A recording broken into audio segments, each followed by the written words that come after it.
think that went really well, don't you? I enjoyed it. Nice being in the booth. So, unless you have anything else, that's a wrap.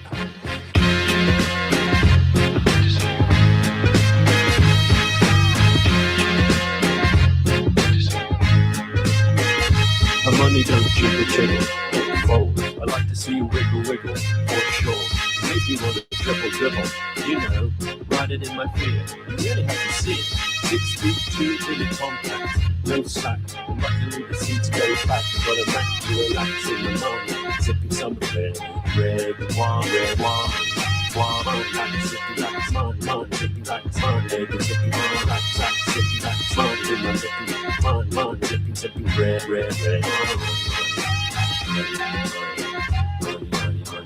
Red ripple, compact, beats fucking compact, back, from two, compact, beats, beats, beats, back, beats,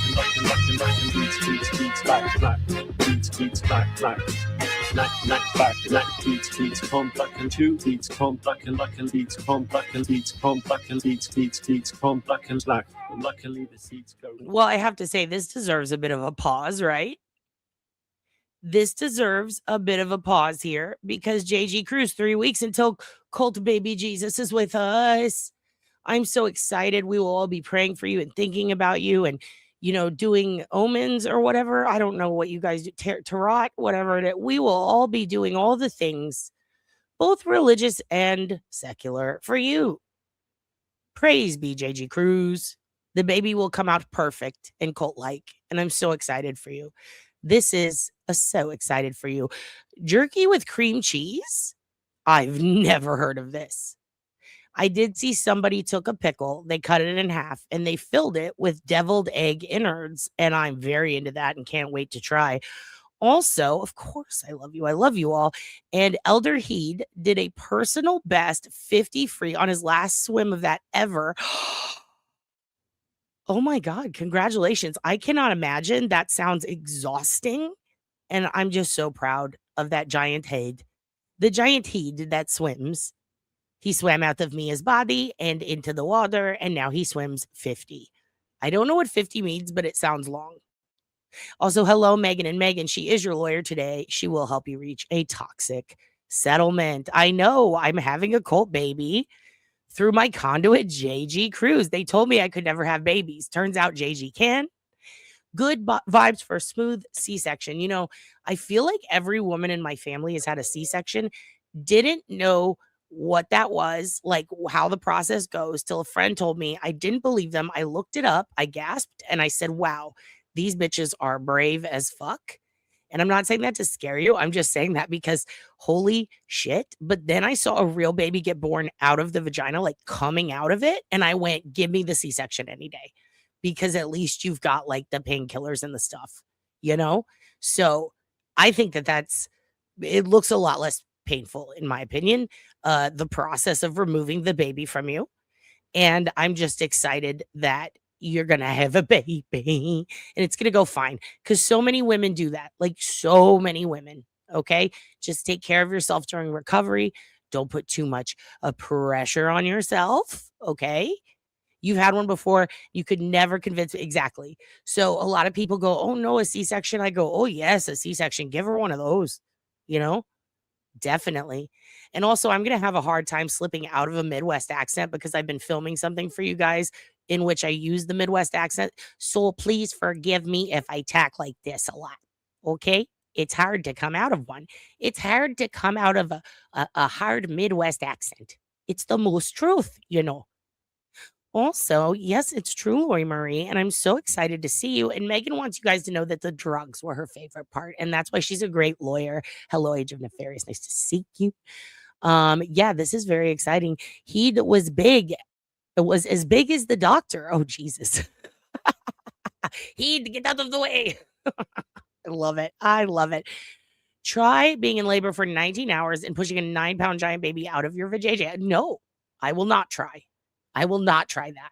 But if you did that, oh my God, you're the bravest. Holy shit. I know a guy named Ed who weighed 10 pounds coming out, and I can't believe it. Can't believe it. That's about the same size as Heed's head, right? His whole ass head was 10 pounds. You miss all the trees in Ohio. You know what? It's good that you're not at least there because of Les Wexner. You need to watch out for that guy. He's spooky and he lives there. So I'm glad you're not there. I'm in Wisconsin 3 years, and the Midwest accent has started. The Philly and Midwest accent combining. I bet that's fucking hilarious. I'd like you to record something and send it to me because I'm very curious. Very curious what that sounds like. Okay, and we continue. Bye. Everybody bow your head in prayer. Bow your heed in prayer, please. Heavenly Father, we thank you tonight for all your blessings. You said in all things give thanks. So we want to thank you tonight for these mighty machines that you brought before us. Thank you for the Dodges and the Toyotas. Thank you for the Fords. And most of all, we thank you for Roush and Yates partnering to give us the power that we see before us tonight. Thank you for GM Performance Technology and the R07 engines. Thank you for Sunoco Racing Fuel and Goodyear tires that bring performance and power to the track. Lord, I want to thank you for my smoking hot wife tonight, Lisa. My 2 children, Eli and Emma, or as we like to call them, Lilies. Lord, I pray you bless the drivers and use them tonight. May they put on a performance worthy of this great track. In Jesus' name, boogity, boogity, boogity, amen. Do you guys remember when Earmuff Steven, when he looked up this fucking guy's wife and was like, she's not smoking hot? Do you guys remember that? Also, boogity, boogity, boogity, amen to you, Mitty. Dude, can we talk about Canada for a second? Can we please? Now, I don't have it here because I drank it all because it was so good, but Clearly Canadian, sponsored by Mitty and Mitty Technologies and all of Canada. Favorite product. We'll always endorse it. I've put this at the beginning of comedy specials that I intended to put out and then decided we need to recut it. I have endorsed this on podcasts. At one point, someone claimed to be from Clearly Canadian and asked me to stop. I did the OSINT. They weren't. They were just fucking with me. But I do plan on continuing my endorsements. They're not a sponsor, but they are sponsoring me against their will. So I highly recommend Clearly Canadian because, see this is Summer Strawberry. This was supposed to be an exclusive, one-time only drink in the 90s, and they brought it back. But not only did they bring it back, they now have sugar-free Clearly Canadian in pineapple. Now, I won't touch it because aspartame and aspartame technology is disgusting to me, but some people like that shit. They also have like a maple flavor. Haven't tried it. I said that's on brand, but no thank you because I'm not a big fan of syrups. However, they came out with an orange flavor now. There is now an orange-flavored Clearly Canadian. They're available at world markets, at HEBs, at a lot of gas stations. They're now pretty much everywhere. When I tell you the orange, it is vibrant. It is an exuberant flavor. It makes me want to float. It is delicious. It's tangy. It's tart. It's perfect. It's like drinking a real orange. Okay. And I absolutely love it. I know you have. Amber has snorted 9 packets of aspartame today. I know she didn't say snorted, but I'm adding it in there because that's what I picture in my head. Every bottle of Clearly Canadian sold plants a polar bear on an iceberg. Exactly. So if you want to grow more bears, please continue to drink it. Mahjong to you, Tiff. No fake sugar. Indeed, mahjong to you. It's so good to see all of you guys here today. And of course, like I said earlier, we're going to go in hard on these Epstein files. I want to call them the Epstein files. I keep saying that and I don't mean it. I mean Epstein. Especially after Pam Bondi's big blowout yesterday. I did not realize that it was going to start at the same time of our live. So I was like, well, may as well, watch it. And boy, was that crazy. I'm so glad you guys were here with me when we watched that because wow, was I angry. It was really hard to focus on. Not like I wanted to blow shit up. Like I wanted to get firecrackers and I'm scared of those. Like I wanted to get on the roof. I was so pissed off and I will not apologize for my language. Nobody asked me to, but I just want to put that out there because I went back and rewatched some of it because I was like, I wanted to make sure that somebody said that there was something they wanted out. And I couldn't remember if it was that live or the one before because this is all blending together. Someone said something about Putin. And I'm still trying to find exactly where because I believe it was during the 4-hour live. I ended up figuring out where it is. It will be taken down tonight. But while I was doing that, I was watching it and I was like, oh my God, I sound like my dad when he's fixing the car. Like, I'm so pissed. But also, as I watched, I got more pissed again. So as I got more pissed, what did I do? I reminded myself, that's right, about the stock market. And the Dow is up. Why am I so pissed? The Dow is up. It's fine. The Dow's at 50,000. Actually, the Dow went down. By the way, as soon as that hearing ended, the Dow went down a full point. That's kind of crazy, right? It's kind of crazy. Yeah, that's what we should be talking about, the Dow. Honestly, I don't even fucking remember what Dow is. And I played the stock market. Like, what the fuck is that? When they're like the Dow, I've always hated the Dow because I'm like, who cares? What is that? Like, it doesn't matter. But the S&P index, who gives a fuck? Kids got diddled. Shut up. That was insane. And yeah, Dow Jones, who is that? I don't care. He's not invited. Fuck him. They're not down with the sickness. Okay. They're not. And they're all acting on the Dow low, and I don't appreciate it. Dude, it's been everyone's. I'll tell you what, that was so anger inducing. But when I tell you the biggest tragedies and darkest moments in our personal lives and in history can breed some of the best comedy. When I tell you how fucking funny it is seeing Pam Bondi get dunked on so hard. She's being dunked on like Dunkaroos, like the kangaroo and the Dunkaroos. She just dunk. It's a dunk off, dude.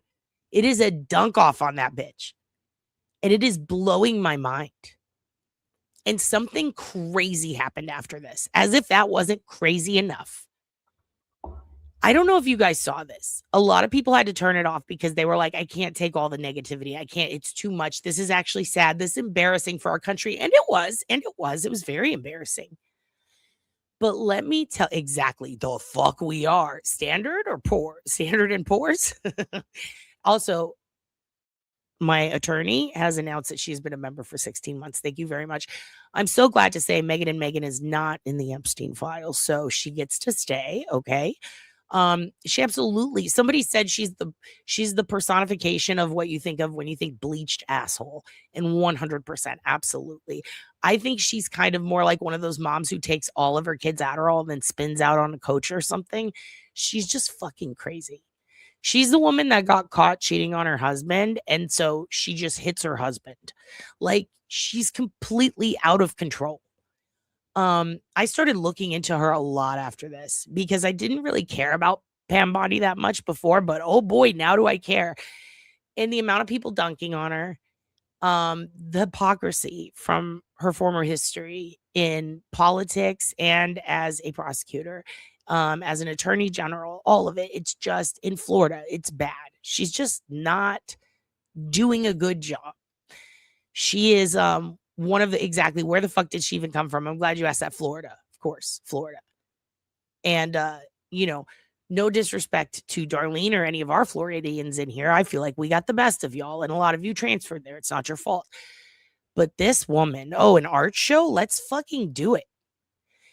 That's what was upsetting me the most, is that she's 60. And look, proof that I'm not just going to dunk on someone's looks because I hate them. She's gorgeous.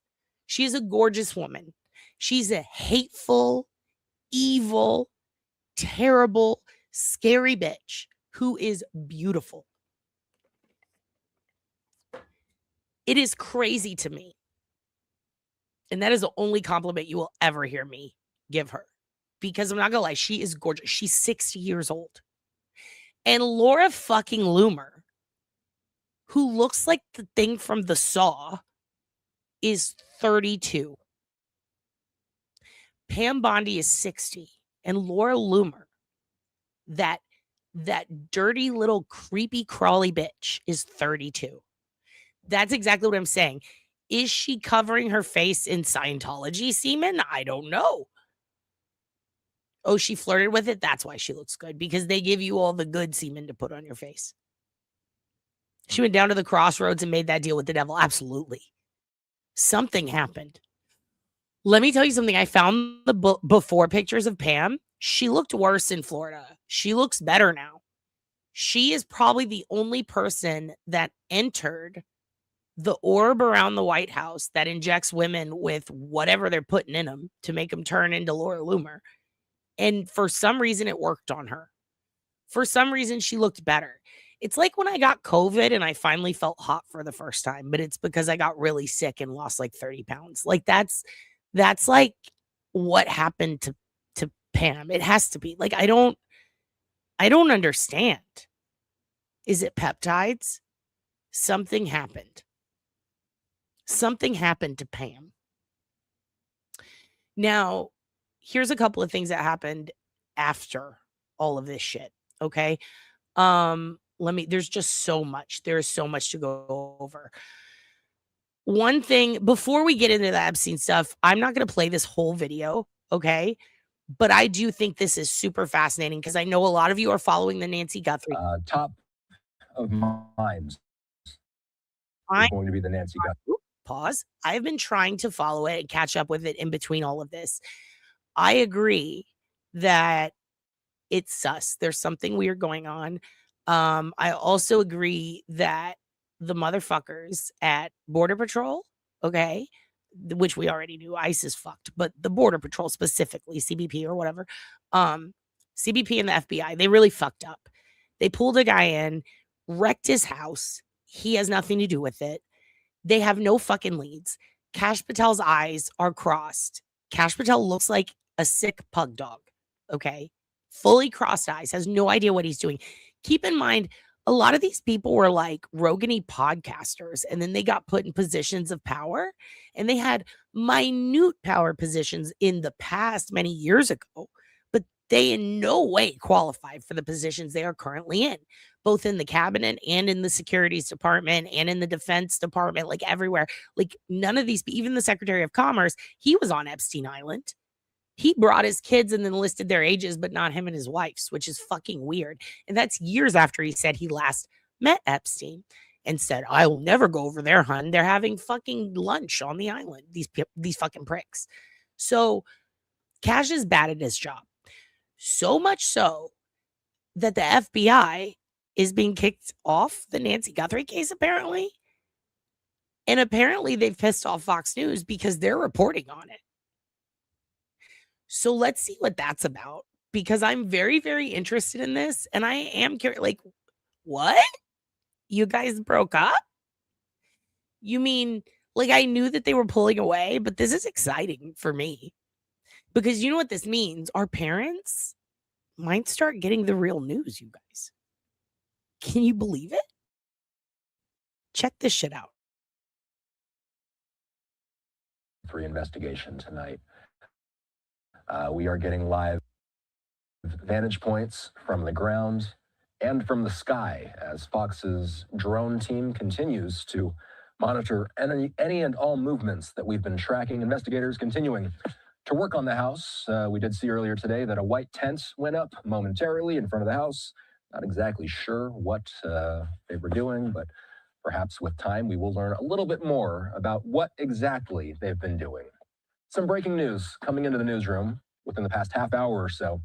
Fox News Digital's Michael Ruiz with this, saying that there seems to be a little bit of a disconnect between the local authorities there in southern Arizona and some of the federal agents like the FBI that have been working on this investigation. Ruiz with this, saying Sheriff Nanos, he's with the Pima County Sheriff's Department, Nanos sent a... See, what makes no sense about this is on their way to Florida, they clearly did a flyover of Texas. And they didn't have to do that. They could have fucking pulled the plane over in Houston and taken the shit right to Othram. They could have gone up to Virginia, but they could have done a little stop off before that to Parabon Nanolabs. They could have hit up Colleen Fitzpatrick up in Canada, the greatest DNA analyst in all of history. And what did they do? They said, let's take it to Florida. Why? so Ron DeSantis can sniff it? So Pam Bondi can get in there and fuck it up a little bit? What are we doing? What a terrible idea. Also, why did the sheriff get to send the glove? Because last I checked, the sheriff was on the fucking news saying we don't have anything to do with the case anymore. It's all in the hands of the FBI. We didn't even know that they were putting out a statement on Instagram as a family to the kidnappers until we saw it.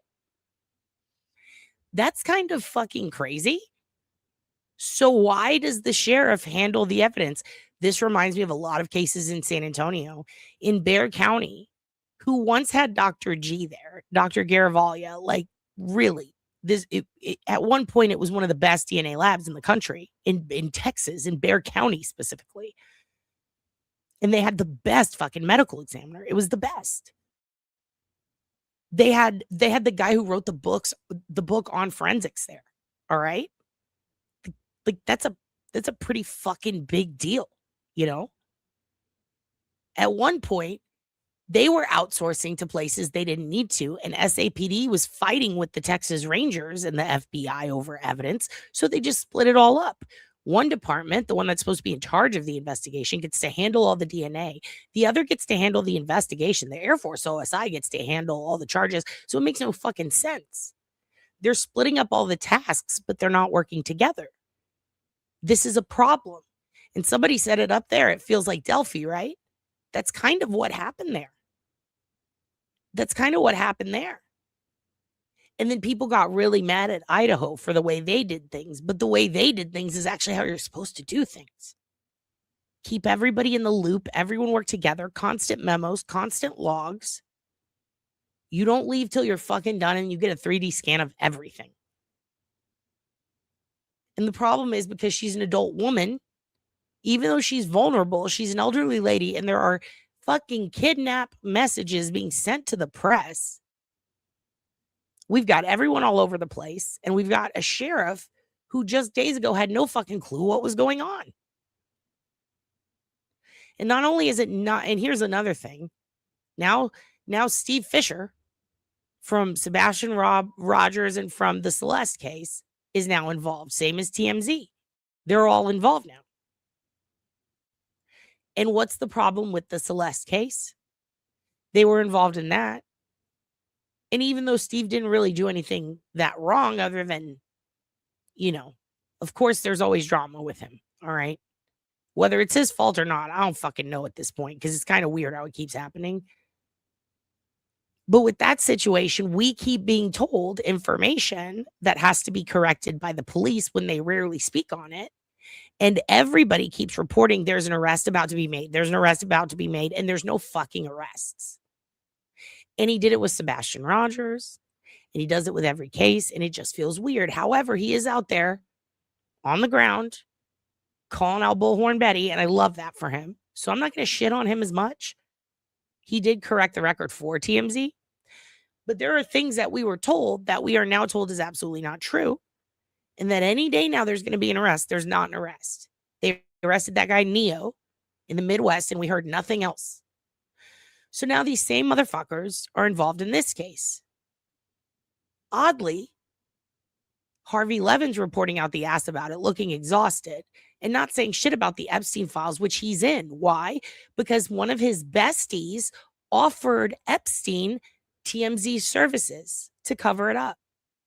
Let me talk to Harvey. He'll handle it for you. We haven't heard anything. Has Ban said anything about her trying to fuck Epstein? Nope. It's kind of crazy. It would be nice to get some real answers. It would be nice if somebody said, hey, we actually, we can confirm they don't know shit. Stop listening to them. But they can't do that because they don't know shit either, apparently. The sheriff doesn't seem to know shit. Yeah, a lot of these, we're seeing the same characters. Let me tell you something. One of the reasons that I haven't gone back to talking about Delphi is because I'm pretty comfortable and I sleep great at night thinking, in fact, I deeply believe the right person's in jail for that. And the corruption and the shit with outside people getting involved for clout is so fucking bad there. I just feel horrible for the Patties. Because all these people came in at the end. They came in for the trial, okay? All the players you see now. Fucking these bitches, all right? Where are they? These two? They popped in at the end. They weren't there from the beginning. How do I know? Because I fucking was. I didn't even have a channel, but I was paying very close attention, reading everything. I was one of the people who put up the scanner info on Web Sleuths. I'm the person who put up the scanner and then made it public because other people kept taking it down and fucking with it. All right? So a lot, and then when Web Sleuths took down the real fucking, the unredacted scanner info, I put it up on Reddit. So the Polly Walnuts, never seen Epstein get on the roof. But I'm telling you, a lot of these people, in fact, almost all of them, the Lanas, the these bitch, all of them, they were not there when these women went missing, when these two girls, went missing. All right? And everybody wants to talk about the cops' response, and they all get it fucking wrong because if you were there, you saw it. People want to shit on one of the only law enforcement officials who not only cried and gave a stellar statement to try to get the killer to slip up, but he stayed in constant touch with the families and he answered things transparently, and everything he said ended up not being wrong. But they blamed him for the FBI not being involved when he was begging them for help. So I get so disgusted by it. I'm like, I can't talk about it anymore because people will just believe anything. They don't want to go all the way back, and they don't want to look at the beginning, and they don't want to fact check things. And so it's really, yeah. I agree with you. I can agree with that. I agree with you on that completely. And I think that if you think he's innocent, that's okay. You can think that. I don't think you're stupid or anything. I don't think there's anything wrong with you. But I do find it weird that if people think he's guilty, all of a sudden they're stupid and ignorant and idiots. And the people who are telling them that are the people who just jumped in at the last minute for clout. The people who jury tampered. The people who took that as an opportunity to spread awareness that they have a podcast. Like, it's kind of insane. It's really gross. This is supposed to be the time for healing for the family, and they still can't because they're constantly being harassed. So I'm thinking in the future, when everything has died down, we'll do some special sessions and go through it. If people still have questions, absolutely. People are really concerned, sure, absolutely. But right now, it's just a shit show. It's an absolute shit show. And when you see certain characters pop up, when they popped up in Idaho, when the Erica Morris, when I see her name anywhere, I go, nope. Just block that shit out right now. Don't believe any of that.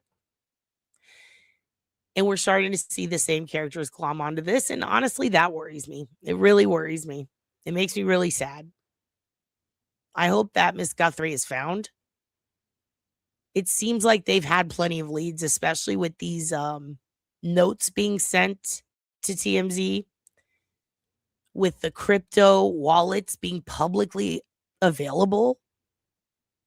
But the problem is the entire crypto agency that is involved in and hired to and was created specifically for investigating crypto and any crime surrounding it, including kidnap, ransom demands, was shut down and everyone was fired by Pam Bondi. Everyone but two. But then they mysteriously disappeared. They no longer work there.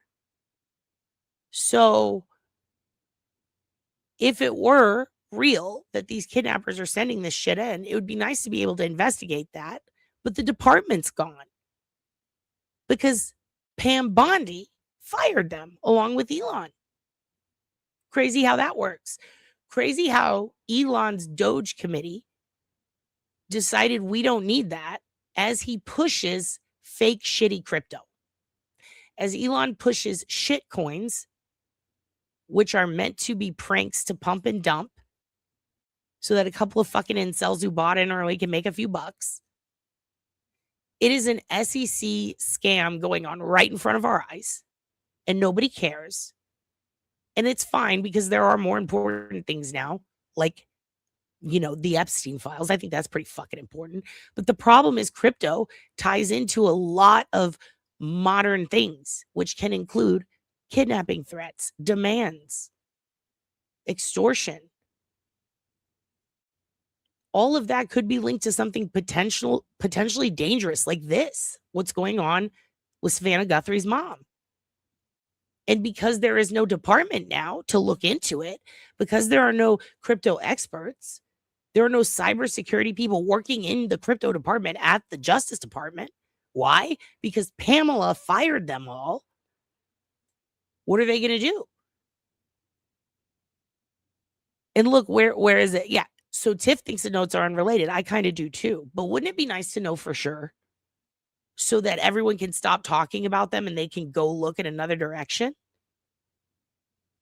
I mean, it's gotten so bad that a lot of these assholes are taking pictures of family members' bandmates and comparing them and then accusing them. People have had to move out of their homes because they once knew the sister's husband's friend. Remember when everyone said Jack did it in Idaho and they're still fucking harassing him? I think one of the most disgusting parts of true crime, and the part that I struggle with and I hope to never try to contribute to, I really hope I never contribute to this, and if I do, please check me because I would hate that, is creating a ton of more victims when there was already only one. That's the part that bothers me. Creating a shitload more victims for a case where you're trying to find who did what to one person.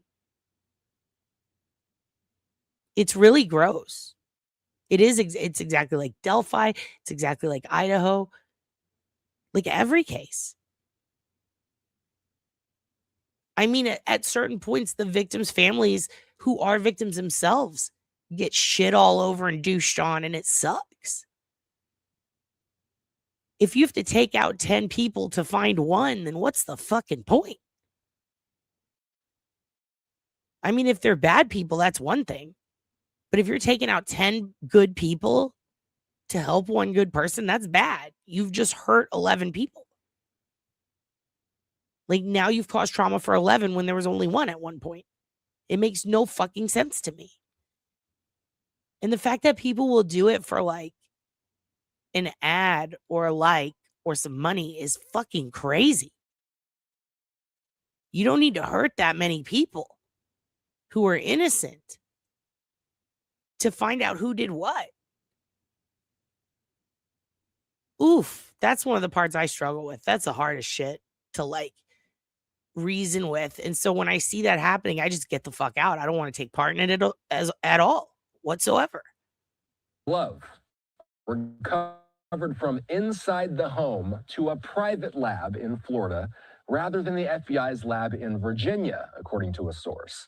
The feds will likely need to retest themselves, wasting time, he says. Ruiz also sent something out earlier saying that a federal source confirmed to him. And you know what? Let me say one thing, and this might be controversial. Mike did call me controversial with Benson once, and I'm fine with it. I'm not going to expound on this, but I do really want to say this right now. So I'm just going to say it. Fuck it. Look at the FKR movement. AFKR and FKR. Look at it. In the beginning, how many victims were there? It's been what, 2 years, 3 years? How long? Now look at how many there are. Gross.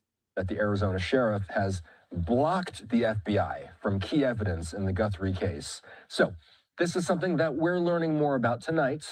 Perhaps we will get some official words from Pima County or from the FBI as the night progresses. We will let you know if we hear any official word from these agencies. Let's bring in former FBI agent Scott Duffy. He's here. And Scott, what I want to do today is just go over some of the breaking news of the day and also go over some of our... One more thing. You guys noticed Coffin Doffer isn't being used as much as she was before. Where's she at? She had a lot to say. Now she's seemingly disappeared. They don't use her anymore and stuff. You know what's crazy, though? Erica Morse is still getting used. She's still popping on Vinnie Politan. Wild. What a world. Questions that are coming in from audience members. Viewers have been watching Andy's broadcast.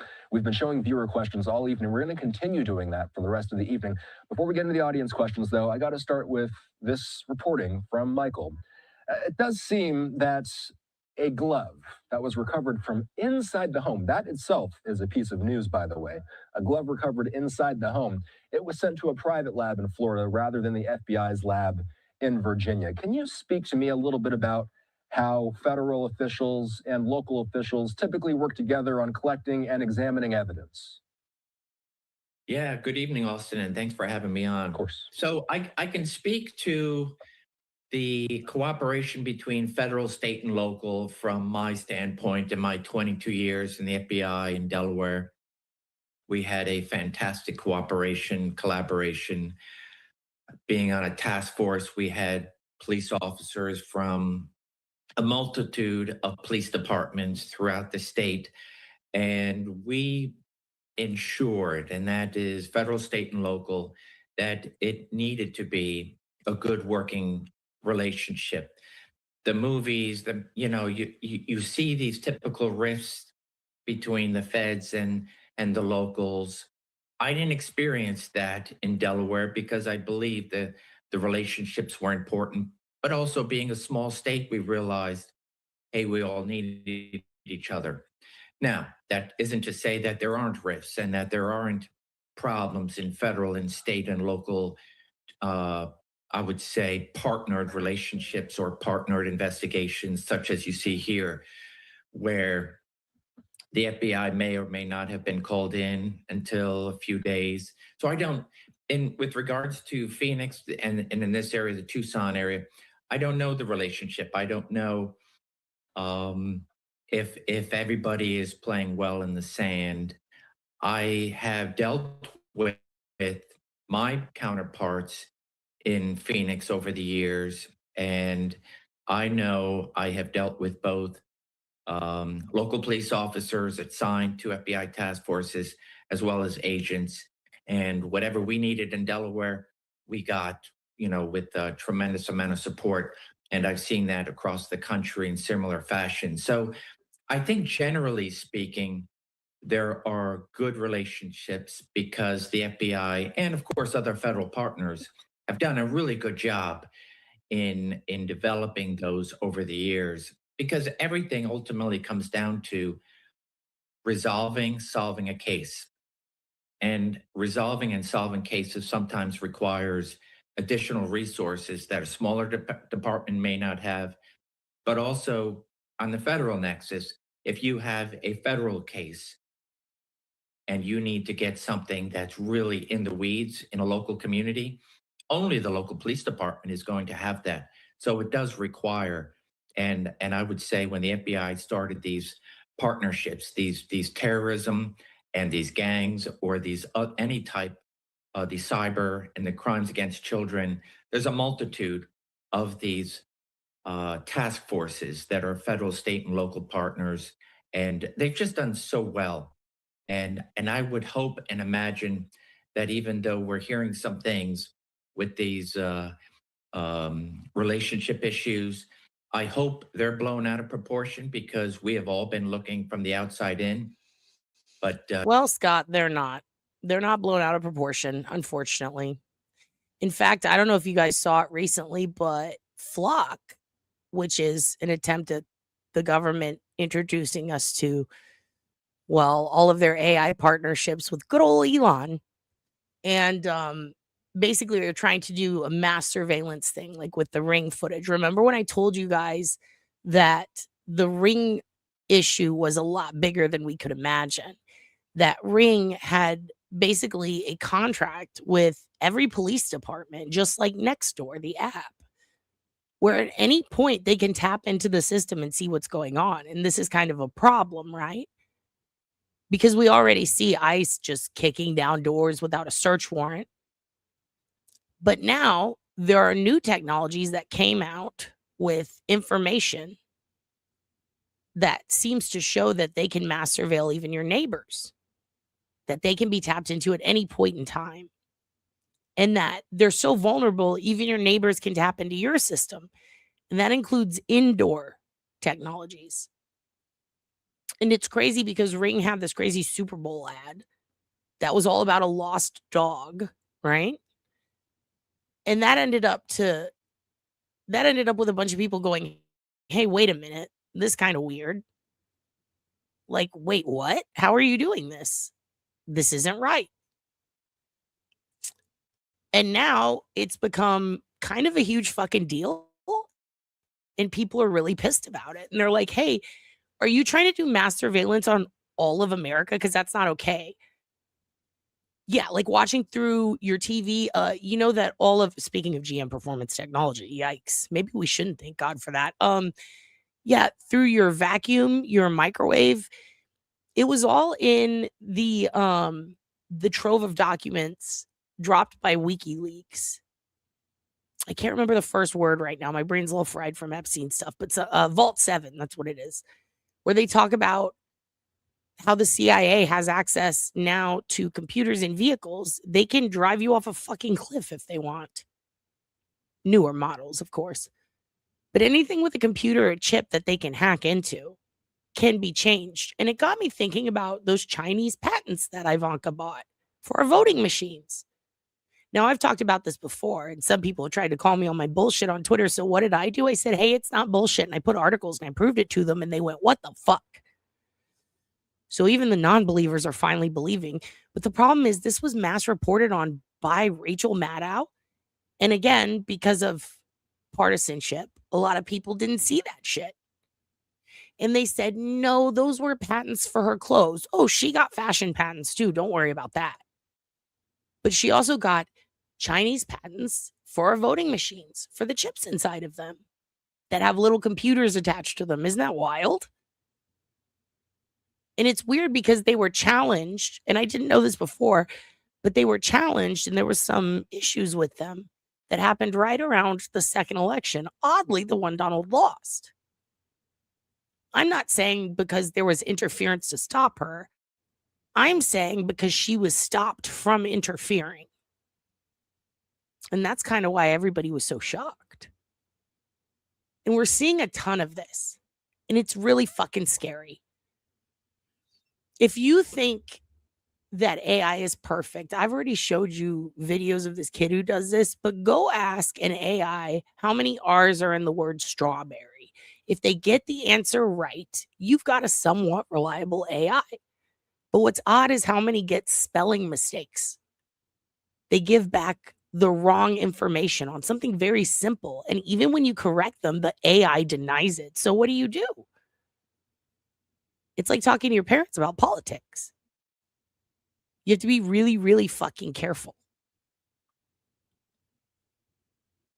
I personally don't care about Ellie getting my info because I'm not doing anything bad. True. But so many people have access to that information to ruin anyone, and people trusted, like all of us are just human. Yeah. But what about if they're getting access to your inside house because they think you're doing something and you happen to be walking around in your house naked and alone? And now you have 4 guys who are research analysts at the FBI, cyber crime analysts who are looking at you naked. And you have no idea. You may live your whole life and never know that they were looking at that. You could have intelligence analysts, or you could have a neighbor watching you naked. That's what's terrifying. What if you take your kid outside in the backyard and you're playing with your kid? Okay, it's a toddler. It's in its diaper. It gets a little shit on it. It walks in some dog shit. Then it rubs it on its belly like toddlers do. Or what if they accidentally lay down on some bull nettle or plant and then they get a rash? And as a parent, you're like, oh, fuck. And you need to hose them off. And it's in their diaper. So what do you have to do? You have to take their diaper off. You hose them off. Oh, no, my kid. And then you go inside and you feel okay about it because there's a privacy fence. It's your kid. You're trying to stop them from being in pain. They've got ants in their ass. What do you do? Well, what do you do if now your neighbor can see that and then they take it and they distribute it on the dark web or the surface web? And there's nothing that you could do about it because you didn't even know it was happening. We consent to so much stuff by not reading our privacy agreements, which is on us, right? But also, what about when they withhold the potentials of what could happen from your privacy agreements? That's what freaks me out. At least put it in fucking writing. We're finding out shit was never, ever disclosed to us, and that's terrifying, and it's illegal. It's fucking scary, man. It's really scary. And the only reason I gave that example is because when I was little, I used to go and I used to go in the backyard, and I thought it was so funny to try to bury myself in dirt. Like I would dig in dirt and like try to get in there. Like to me, it was like, this is like a sandcastle. I was kind of obsessed with dirt. I was kind of like Tombs. I liked digging holes. And I will never forget it getting bull nettle all over my arm and elbow and on my butt. It was terrifying. I had to get hosed down in the yard. Like, come on, let's go inside now. But now I think about it like, oh my God, if my neighbors were able to hack a camera, they could have seen that shit. Luckily, it was the late 80s, so it's fine. But it's spooky. It's really fucking spooky. And not only can they listen through the baby monitor, they can view through baby monitors. If you have the ones with video now, people can hack your baby monitors. And if your baby monitor is from China, which a lot of them are because people buy them off Amazon, boom. Oh, absolutely. People in our government are currently doing CSAM and they're sitting officials. Our Secretary of Commerce was on the island with his kids. He made a list of their ages for Jeffrey. I can't get over that. Our president said he wanted to fuck his own daughter. Like, that's scary and gross. And people were fine with that. They didn't care. And that's what scares me the most. The whole, oh, he said grab him by the pussy. Okay, but what about the time when he said he wanted to fuck his own daughter while she was there? And he said it publicly. You know, one of the creepiest interviews I ever saw, that made me, like, I already knew things about Trump that sucked because my friend was in pageants and my other friend was his assistant for a minute on the set of The Apprentice. I've told you guys about that. That guy outs everything on Twitter. But what really blew my mind was this interview I saw with Ivanka, and I believe it was on Letterman. If I can find it to where it won't copyright strike, because I'll show it to you next time. It's like gearing up for the first election, and she's asked by Letterman to tell a good story about you and your dad. Tell a story that you think of from when you were a kid, your favorite story of your dad growing up.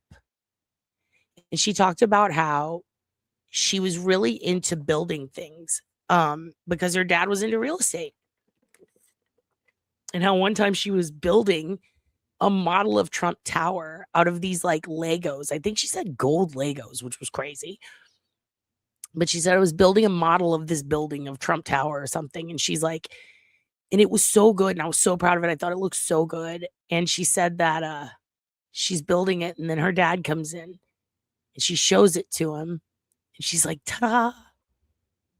And he criticized it. He said, it's missing this and this. It looks nothing like it. And then he like walked off. And then that was the end of the story. And the crowd's just like, okay. And then Letterman's like, oh, okay, all right. Shit, it could have been Conan. I don't even remember. It was someone. But it's just sad because that was it. That's your best memory? That's your favorite memory of your dad? Was him telling you that your Trump Tower looked like shit when you were a little girl? It's fucking sad. And that's when I was like, shit, this is going to be the worst fucking experience we've ever had. Because she's his favorite. Her and her husband, Jared, are running the country. I don't know if I showed you guys that yesterday on the Intel report, but there's a lot more that backs that up and some that came out today. Holy shit. So with that said, let's start looking at some of the things that have been happening. Now, this is very, very interesting. I'm going to give you another video I want to show you. This is Thomas Massie. Now, if you don't know who Thomas Massie is, he is the Republican who flipped on Pam Bondi and is actually very interested in the Epstein files. Thank Christ there's someone. He might very well be the reason we're still here talking about it because we needed the votes to get to get Pam and everyone in front of these committees answering questions. And when you see Marjorie Taylor Greene flip, I mean, she was Pam Bondi before Pam Bondi knew what a bitch she herself could be. She was the OG Pam, okay? Yeah, that might even be it. No, that's a different one. But also, yes, I know what you're talking about, Jack. It is, yes, it's the same vibe. Every story that she has about her dad is not a heartwarming story. It's very sad. It's such a bummer, and I don't feel bad for her at all.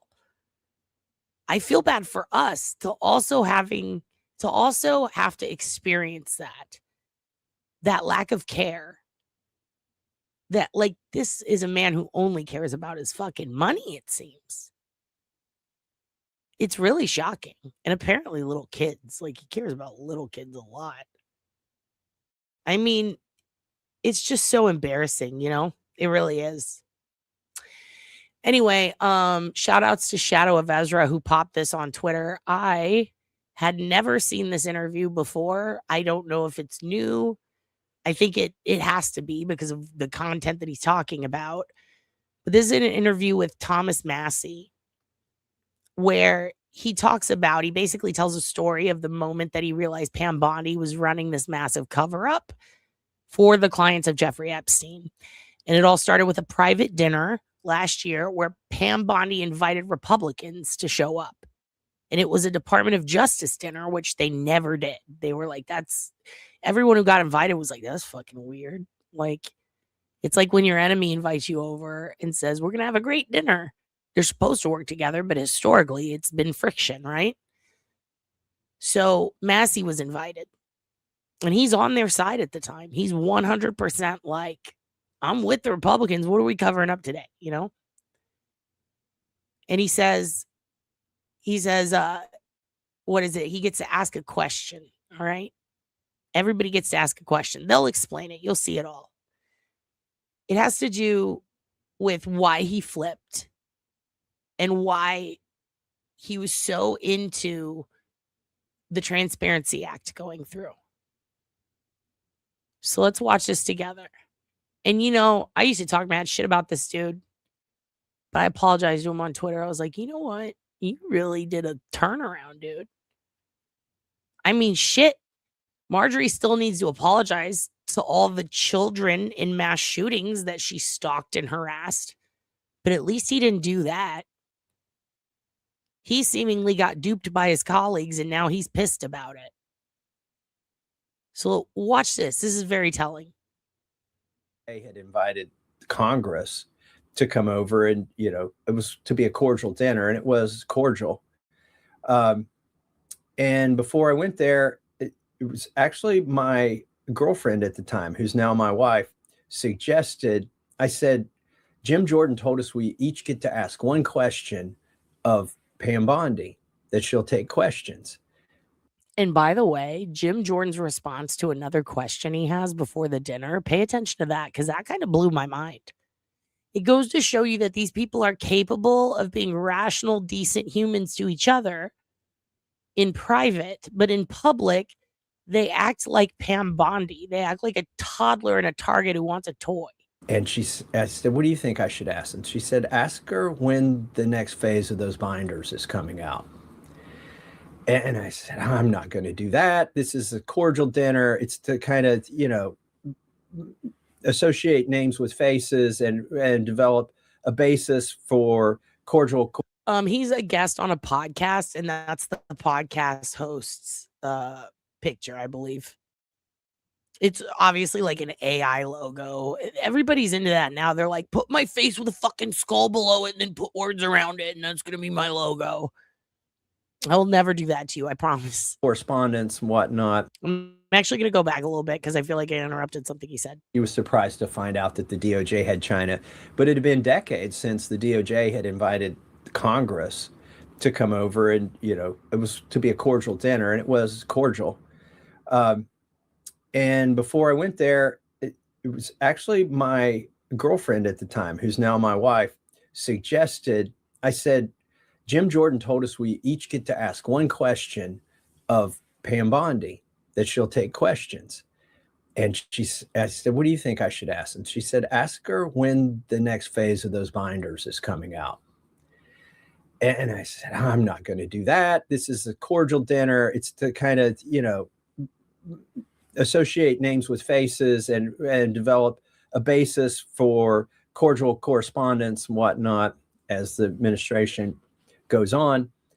But as the day got nearer, I decided that is what I should do, as I started looking at what wasn't getting released. And so she was making more and more statements in the public. And so I asked Jim Jordan, I said, do you care? I want to let you know this is the question I want to ask her. And he said, you do you, Massie. I'm not going to tell you what to do. And so sure enough, seated at the table, I think it may have been Todd Blanche between me and Pam Bondi. The most senior members of the Todd Blanche, by the way, president's little personal lawyer is what they like to call him now. His job, by the way, he's the one who went to Ghislaine right before her transfer so that he could sit down and re-interview her. And we talked about some of it, but mainly I showed you the interview with her. It is on this channel. It is a video interview of her recently, after she's been in prison for a while, after Jeffrey's death. Trump administration took over and sent Blanche to go interview her. And he didn't press her on any of the pertinent questions. What he did was he gave her openings to make a lot of excuses. And she spent a lot of the time praising Trump. And we watched this live on the channel. I played it for you and we watched it. And it's still up there just by itself without any commentary. It's up there. So you can see the full interview. And what does she do in that interview? She praises Trump and she anticipates a pardon. She talks about how horrible it is there. And she takes back a lot of statements that got her put in prison to begin with. No, I didn't know about any of these girls. I didn't make any appointments with anyone under 18 except that one Virginia who duped me. Like, she literally just lied again, as if everything she said prior on record under oath was a lie. She did it again. She flipped again. Even with Epstein dead, she will not throw him under the bus, and she will not take any fucking responsibility or accountability for anything she did. And she showed that. Oh, she showed that. And what's fucking wild is the guy who was interviewing her is Todd Blanche. Now, what's even more wild is he's all over those files.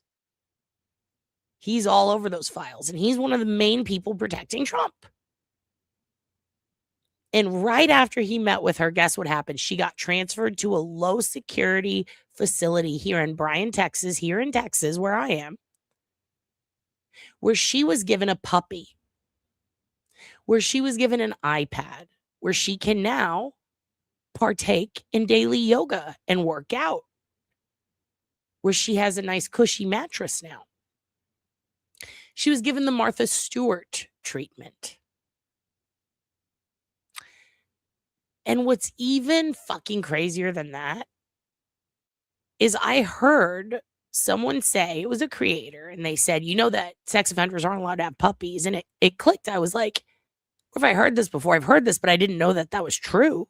So I looked it up, and it turns out it's absolutely true, especially here in Texas. Sex offenders are not allowed to be around vulnerable persons, individuals, or animals. Sex offenders are not allowed to be in any contact whatsoever with children, the elderly, anybody medically disabled, or animals, puppies and adult animals. Why is that? Because some sex offenders fuck animals.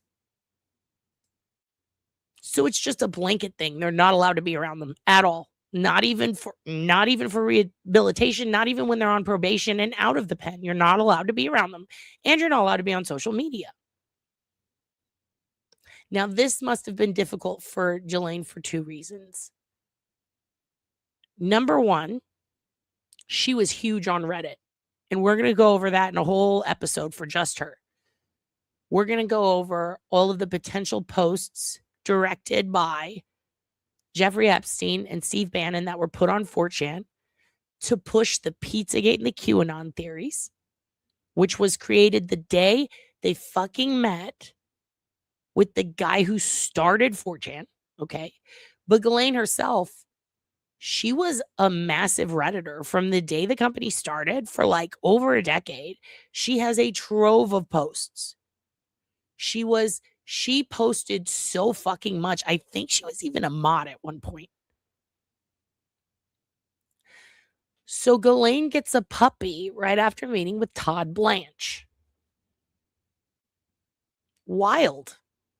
I'll let Massie continue. You, Massie. I'm not going to tell you what to do. And so sure enough, seated at the table, I think it may have been Todd Blanche between me and Pam Bondi. The most senior members of the Judiciary Committee were seated kind of across the table from them. But somehow I ended up on this very long table, very near Pam Bondi and Todd Blanche. And I chatted with them too before we sat down. There were some other people who were there that I don't want to disparage by mentioning them, but because they didn't have anything to do with the Epstein files. In any case, I asked the question. I asked Pam Bondi, when could we expect to see the next tranche of these files? And she told me that all that was left was child porn, and it was really disgusting, and nobody wanted to see that kind of stuff. And, if I were you, if I were a reporter, there would have been a follow-up question, but this was a cordial dinner, and I just like... And you know what's crazy?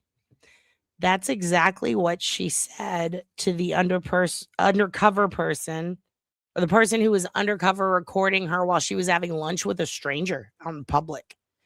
She's having lunch with someone in public, and the table next to her just happened to catch her saying the exact same thing, sharing national security information with a stranger loud enough to where someone could catch her saying it. So it's wild how she told the exact same thing to him.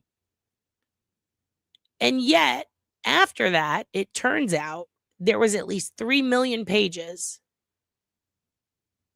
that implicated her colleagues and friends. And she was able to finally put that out. But of course, she redacts the names. And we're going to look at one name that she redacted shortly, that she had redacted, that she couldn't answer for, who went to Lil St. James. And he might be my senator. At that point, I realized she has no intention of ever releasing any more files. And so I had to go back and tell my girlfriend the next day, guess what? She said there's nothing left. After having said there was, tons of this stuff on her desk that she had found. So that was the seed that eventually germinated later that summer. That became the Epstein Files Transparency Act. Yeah.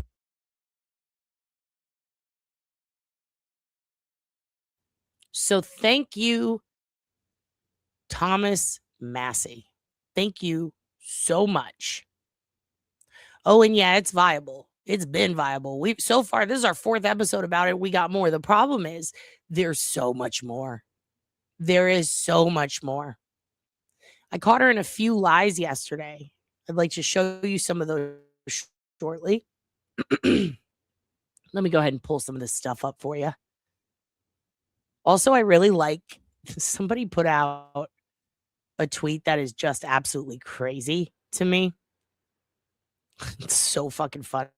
Let me see if I can pull it up. I just want to read it to you. I'll just read it to you because Cat says it's just a random account.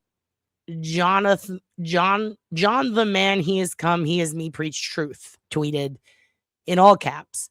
Hello, I might not be active on this website for a while due to me being compelled to travel to the desert and build a huge tower, obelisk, or monolith of some kind. And it got almost 3,000 likes. And I love that for him.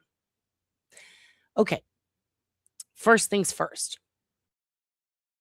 First things first. Somebody made this. We are going to highlight all of you talented people out there. I hope I don't get a copyright strike, but if I do, so what? Because this is so fucking funny. Make the best of a worse situation, they said. Well, here you go. No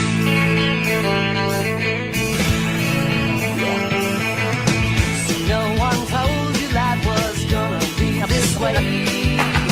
The job's a joke, you broke. It's hilarious. Because didn't South Park do this exact same thing to him? Also, I'm getting tired of people going, but what about the Democrats? Fuck them too. Fire them, light them on fire. I don't know what you have to do. If they're in there and they fucked kids, get rid of them. Fuck them. Bill Clinton, bye. Bye, bitch. Did Hillary do it? Take her with you, I guess. I don't know what to say. And we can't know until they redact everything. So I don't care if you're a liberal, a Democrat, you could be a libertarian. You could be non-party. You could be Green Party. You could be the party of the devil himself. Bye. Bye. It's like you're always stuck in second gear. When it hasn't been your day, week, your month, even your year. But I'll be there for you. I'll be there for you. I've been there before. I'll be there for you.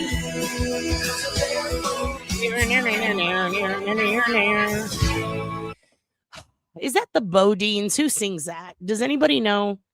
Is it the Bondi'S? I feel like it's the Bondi'S. I really do.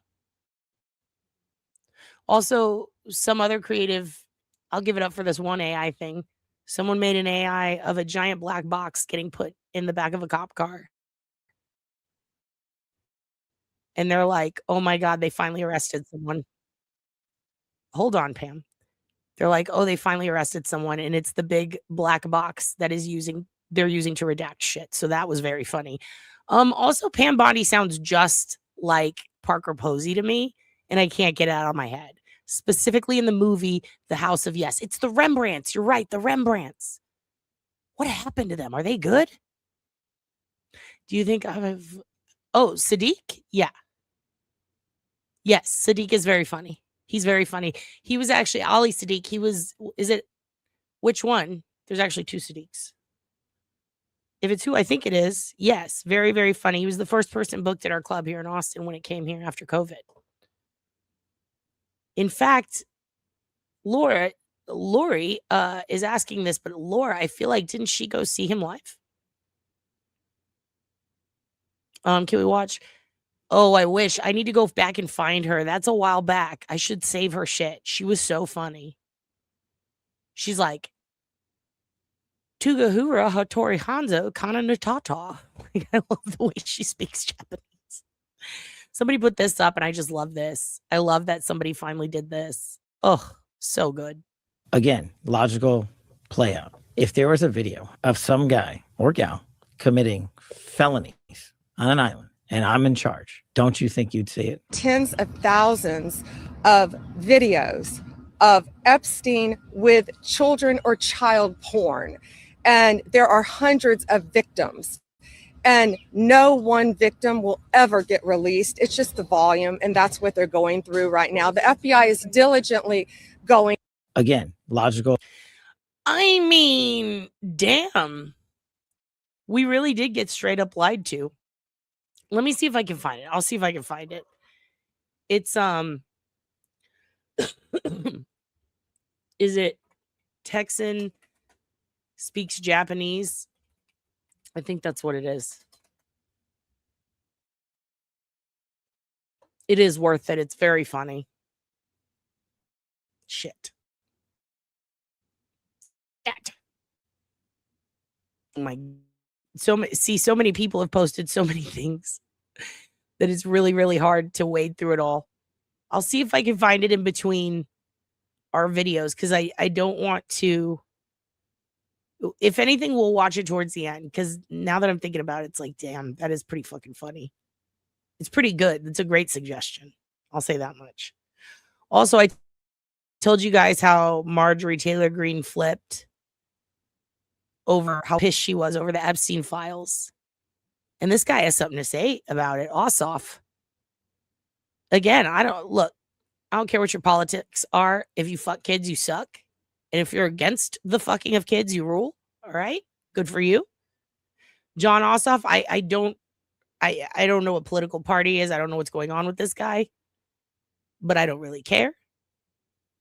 Because he said some pretty interesting things that I like. So watch this. Listen to what Marjorie Taylor Greene just said about MAGA last week. I'm serious. Marjorie said, she said, quote, "I think people are realizing it was all a lie." Hold on, it gets better. Marjorie said, "What MAGA is really serving in this administration, who they're really serving is their big donors." Guys, this is Marjorie.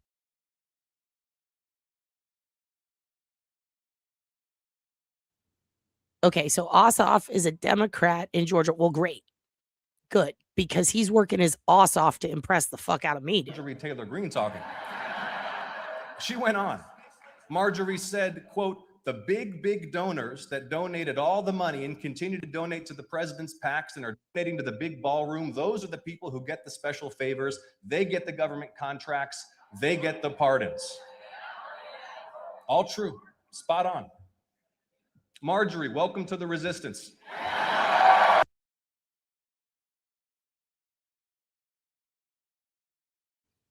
Tamale, Marjorie. How do you say welcome to the resistance in Japanese? I'll learn the accent for you. I have it in me. I have it in me innately. I'm sure I can do it. It's a big tent. It's a big tent. He is pretty cute. Send him over here. Send him over here to Texas. I just want to talk to him. Okay. So here is, and by the way, oh my God, Eva Anderson Dubin, that was Epstein's first love. She had the babies with Epstein's buddy, who would go on to be his godchildren. And the youngest one, she would joke with her husband, was a gift for Jeffrey when she was old enough. Nasty bitch.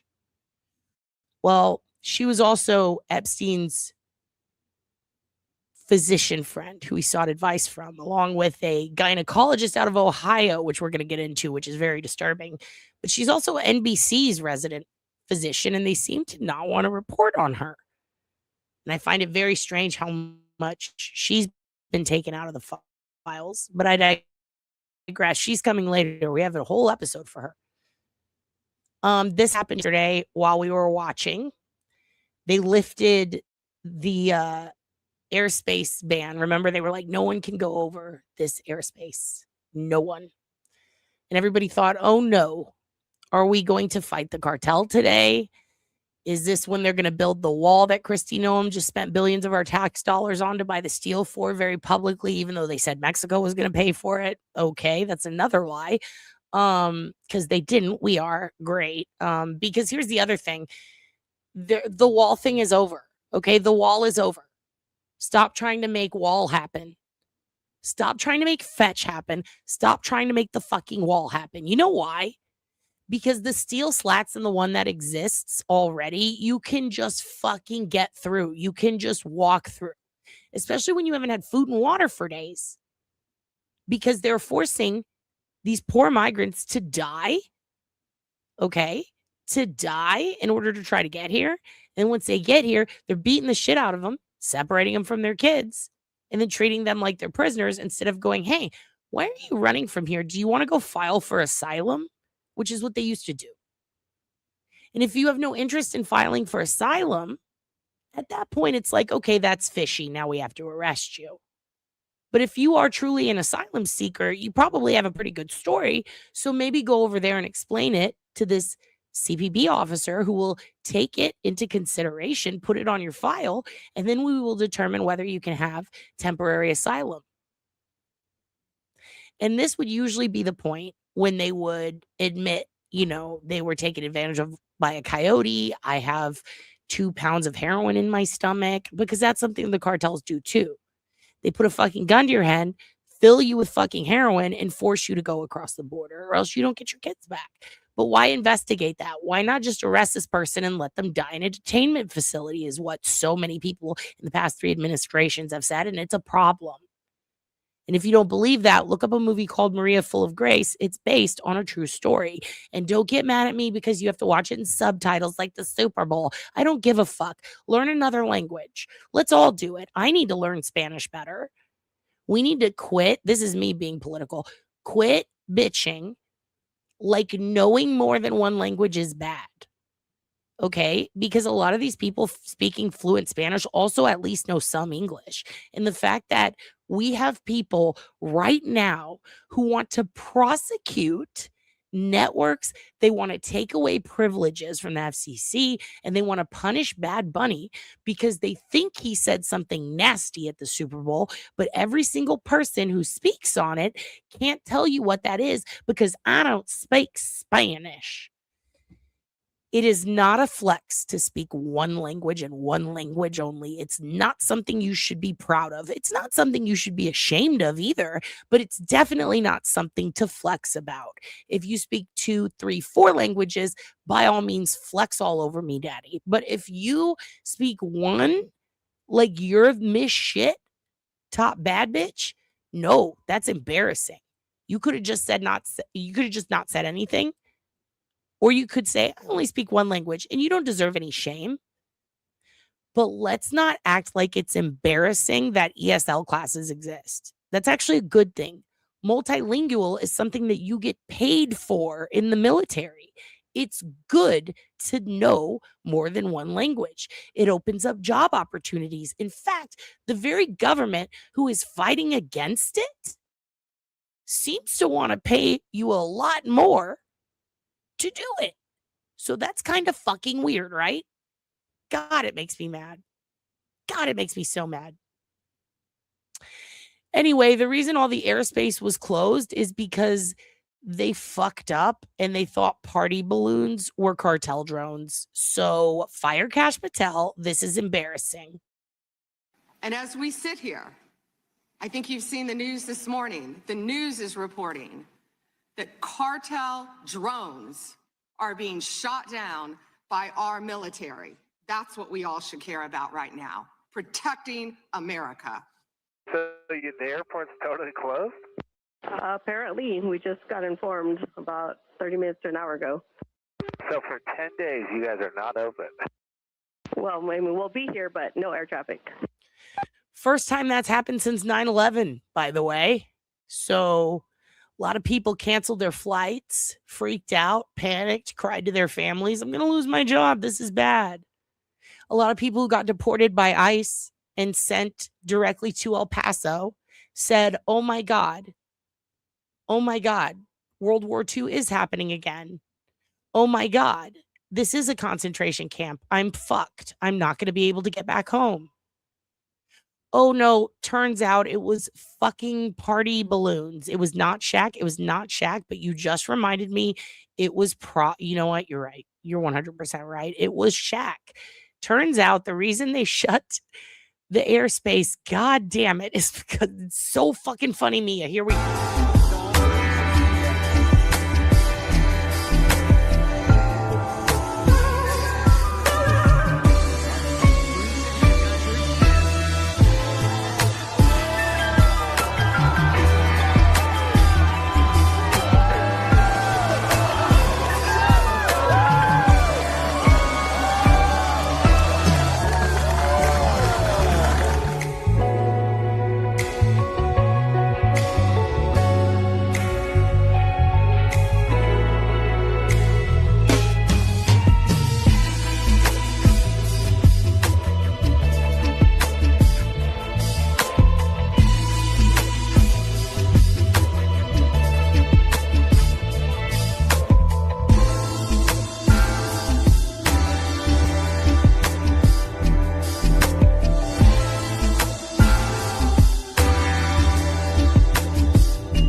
Okay, floating shack emoji, which I will now pronounce in my own native tongue, emoji, is on deck.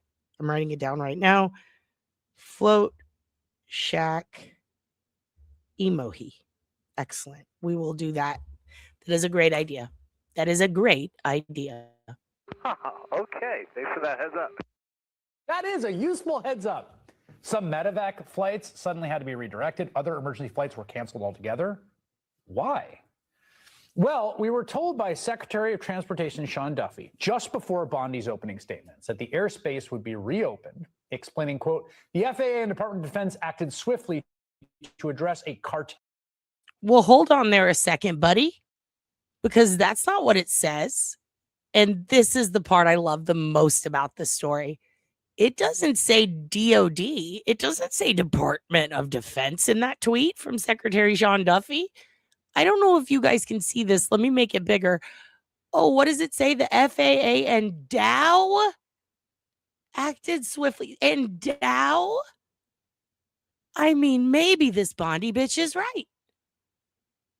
It seems that everyone's so concerned with the Dow that this motherfucker wrote it in his tweet instead of Department of Defense. He wrote Dow. Dow is on everyone's mind right now. Dow is the new Taylor Swift. Okay? Dow is the new Bad Bunny, you guys. It's the Dow Bunny. Do you understand how important the Dow is? Do you understand that the Dow is so fucking important that it got involved with this FAA scandal?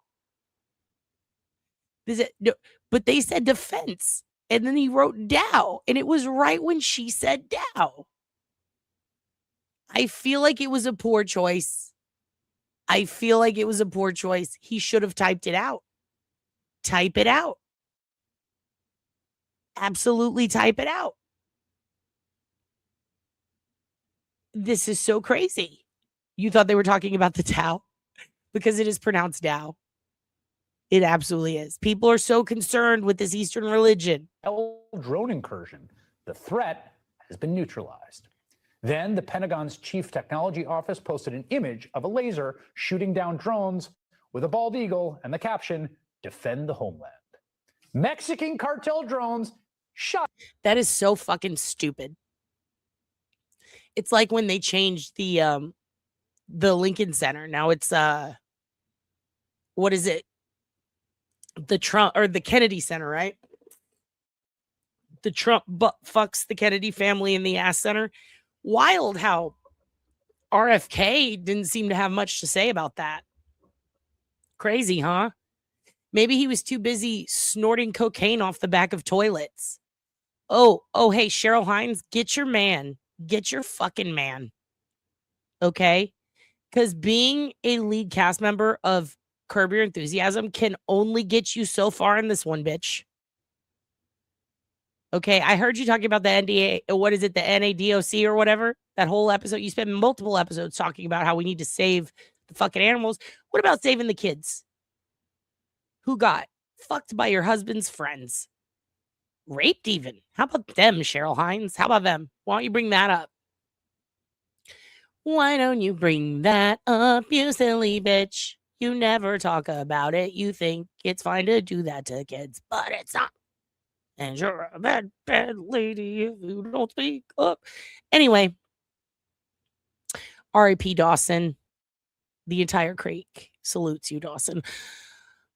Why is there a laser behind a bald eagle on a meme? That's not how I want to get information about national security threats. That's pretty weird. Why are they doing that? That's all I'm saying. Down by U.S. lasers. Trump officials repeated versions of the story to multiple media outlets, including us at MS Now. Fox News headline, of course, was border on the brink as cartel drones force U.S. to act after years of paralysis. But it turns out that story... I would argue it's atrophy they're looking for. Because you can't really come out of paralysis that quick. It's fine. Story was not exactly true. And the true story is even more ridiculous. You see, multiple sources tell the New York Times that the unprecedented air closure came after immigration officials earlier this week used an anti-drone laser shared by the Pentagon without coordination with the FAA, which is Sharks with freaking lasers on their heads. to say the Department of Defense lent one of its experimental laser weapons out to Customs and Border Protection officials. And these laser-armed immigration agents fired it off in an area where there is commercial airline traffic. That show is incredible, and I absolutely loved it. And it had the girl that played Jesse Pinkman's girlfriend who died in Breaking Bad. And it, oh, dude, that shit made me so sad. But that is a great fucking show. James Van Der Beek was incredible in one of my favorite movies called Rules of Attraction. And my favorite line of his is when he is trying to woo Kate Bosworth in his dorm room, and he says, I wrote you a song. It's called, I think he says August and everything. He's like, I wrote you a song. It's called blah, blah, blah, by the Counting Crows. And then he plays it. I wrote you a song. It's called, what was that song? I can't remember. I can't even remember the name of the song, but he tells her he wrote her a song and it's by the Counting Crows. And it makes me laugh so hard every time. Also, an asshole on my motherfucking elbow. That's the other best line. At what were they laser blasting, you ask? A Mexican cartel drone invasion? No. Again, according to the Times, CBP officials thought they were firing on a cartel drone, the people said, but it turned out to be a party balloon. Source later told a reporter for CNN that, in fact, the target turned out to be 4 party balloons. 4 party And as we balloons? sit here- 4 party balloons. Not in my fucking America. How dare they allow that? They allowed 4 fucking party balloons here? I'm rocked. I'm so upset. I've been rocked to my core. What will we do? What will we do? This is one of my favorite things that I saw yesterday. Let me pause this real quick because I'm going to show it to you. For those of you who missed it, state of Texas represented. I was a little embarrassed at first by the first guy, and then out comes Jasmine, and I said, oh shit. Oh shit, oh shit, oh shit, oh fuck. I don't think people realize how dope this is about to be. And then it was dope. It was dope. It was everything I thought it would be. Because Jasmine knew right away this bitch is not going to answer my questions, so I'm going to use my time wisely and get this bitch to listen to me. Hear me, bitch, while I put this on the record, you bitch. Yeah, I'm saying that word a lot because Pam Bondi has been infected with brucellosis, which can kill. Watch our queen. And I am struggling because I love her so much. But Tallarico is running against her. And I'm like, oh no. Oh, fuck no. Because I love them both. But I'm going to have to go with her after this. We're going to have to check honestly, I'm proud. Either one of them, whatever. I'm proud they're a part of it. I don't care which one of them wins. I just want one of them. Still banned in Texas. Still banned in Texas. Probably why Ted Cruz is so upset all the time. So if you missed it, this is very important. It's very important. And when we're done with this, remember how Pam kept saying, you didn't ask me. Hold on, let me pull this away. You didn't ask Merrick Garland. Where were you? Did you ask Merrick Garland? Which was my favorite quote of hers because she said it like 39 times. That was her go-to. Where were you? Did you ask Merrick Garland this? And nobody answered her. It kind of reminded me of when she was saying, and here's the thing, there was an answer. There is an answer. And the answer is yes, they did. I'll show you in a minute. They asked him. They asked him about the Epstein files. And you know what he didn't fucking do? React like a banshee that has been poked with a stick. That's what he didn't do. He gave a well-versed and honest response, in my opinion. He gave a great answer, actually. A really good one. One that she could have just repeated. If she really wanted to get away with a lie, she could have just repeated what Merrick said. And the reason I say a lie is because she would have been lying about it. Because she knows what's in there and she knows everything. He didn't. He didn't. Okay? So it's absurd that she even asked that question. Because it's like, what about her email? It's like, bitch, what about your fucking emails? That's what we're here to talk about. But she kept saying, what about Merrick? Did you ask Merrick this? What did Merrick? Oh, where were you when Merrick was? Yes, they did. I'll show you guys in a minute. I will show you. Okay. I will show you. She reacted like a tiger who was being prodded and screamed at by the Tiger King. You could ask her, how was your day today, Pam Bondi? And she would go, the Dow is up 50,000. Why are you talking to me like that? Like, she's fucking insane. She needs to be subdued. Someone give this bitch a Xanax. Boof this bitch a Xanax. Jesus Christ. It's bad. It's really bad. Not only did she freak the fuck out, repeatedly asking, what about fucking Merrick Garland? Yeah, they did ask that. But when she said, why didn't the Biden administration do anything? Not a single person responded to her because it was under court seal and they weren't legally allowed to. Because Ghislaine was on trial and they needed it. It was part of the evidence. You can't do it until the trial's over, you stupid bitch. No one responded with the real answers that would have been great. They would have shut her the fuck up. They just let her keep saying that. So I've come with receipts. But also I do want to watch Jasmine again because really, what a stellar performance. And it's always good to look at things the day before you get an answer and reflect upon your behavior and say, what could I have done better? So we're going to do that for you, Pamela.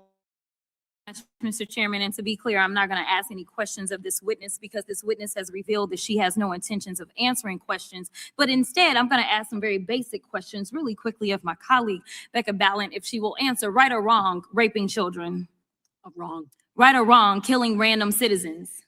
Definitely wrong. Right or wrong, enriching yourself as the sitting president of the United States. Definitely wrong. Okay, thank you, because I probably never would have got that with our witness. Our witness who somehow is a lawyer but does not understand how it works with witnesses. I'm not really sure what law school she went to and what all kind of cases she tried, but typically when you come into a space and somebody's a witness, then they sit there and they answer questions instead of asking questions. And then we also have this objection that we use as lawyers called non-responsive when a witness fails to actually answer the question. But nevertheless, let me address the survivors because that's exactly who they are. They are not victims, they are survivors. Let me say thank you for having more courage and moral clarity in your pinky fingers than the entire Department of Justice. We are currently the laughing stock of the world, partially because of the failed leadership within the DOJ as we see kings and queens falling everywhere around the world. But we don't know the basics of right and wrong in this country because it's not about partisanship. And that's why I applaud Thomas Massie. Oh, and by the way, Thomas Massie, okay, he's invited to the cookout now, you guys. This is big. This is big. I saw it on Twitter today. Apparently, Black Twitter said he's invited to the cookout. Pure jealousy running through my veins. This woman, I love her so much. I love her so much. But also what she speaks is not only fire, it's the truth. Because yet again today, guess what happened? Guess what happened today? More people outside of the U.S. got arrested for their parts in the Epstein files. So don't tell me we cannot do the same. Because he's the only person on the Republican side that has a backbone and knows how to stand up to corruption. But nevertheless, let me keep going. My Democratic colleagues have been attacked this entire committee hearing. They have been lied on. And frankly, the American people weren't looking for that. They were looking for answers about the corruption that they see coming from this administration. In the written testimony of this witness, of this particular witness, she stated that when she took office, she had two main goals. The first was to end the weaponization of justice, and second, to return the department to its core mission. Not only have you lied about both, you've intentionally done the exact opposite. You're spending more taxpayer resources arresting journalists than you are prosecuting pedophiles and creeps. In fact, your boss, the President of the United States, stated that this administration, quote, took the freedom of speech away And at your direction, DOJ has arrested Don Lemon and Georgia Fort. And I might add that y'all actually had a judge that rejected y'all for trying to arrest Don Lemon before, just like the grand jury rejected y'all as it relates to Senator Kelly. Also, another reason I wanted to show you this today is because yesterday the view that we were getting was just of Pam Bondi. And honestly, good, because I loved seeing her facial reactions because they were very telling. But bad because it would have been nice to see who was asking her the questions. And when I tell you I was thrilled to see Jasmine Crockett have the balls to do this, she brought the survivors up to stand with her, which I loved. And look at the shirts they're wearing. Look at the shirts they're wearing. Wow, dude. These women rule. Just like a grand jury rejected y'all as it relates to Senator Slotkin, just like the case against Tish James was dismissed and the case against Mr. Comey was dismissed. I completely don't get how it is that you're sitting at the top of DOJ because you don't seem to be good at your job. You're spending more taxpayer resources. Oh, that was my favorite part. And I believe it was literally right before she said this. Oh, the shirts are the part of the Epstein files where they admit to what they did and where they blacked out the names. They're wearing redacted quotes from the Epstein files on their shirts. And what was I saying right before this part came up? I said, I don't know how she's doing this. She is not very good at her job. And Jasmine, she already had it clocked. She had it lined up. I love her so much. James was dismissed and the case against Mr. Comey was dismissed. I completely don't get how it is that you're sitting at the top of DOJ because you don't seem to be good at your job.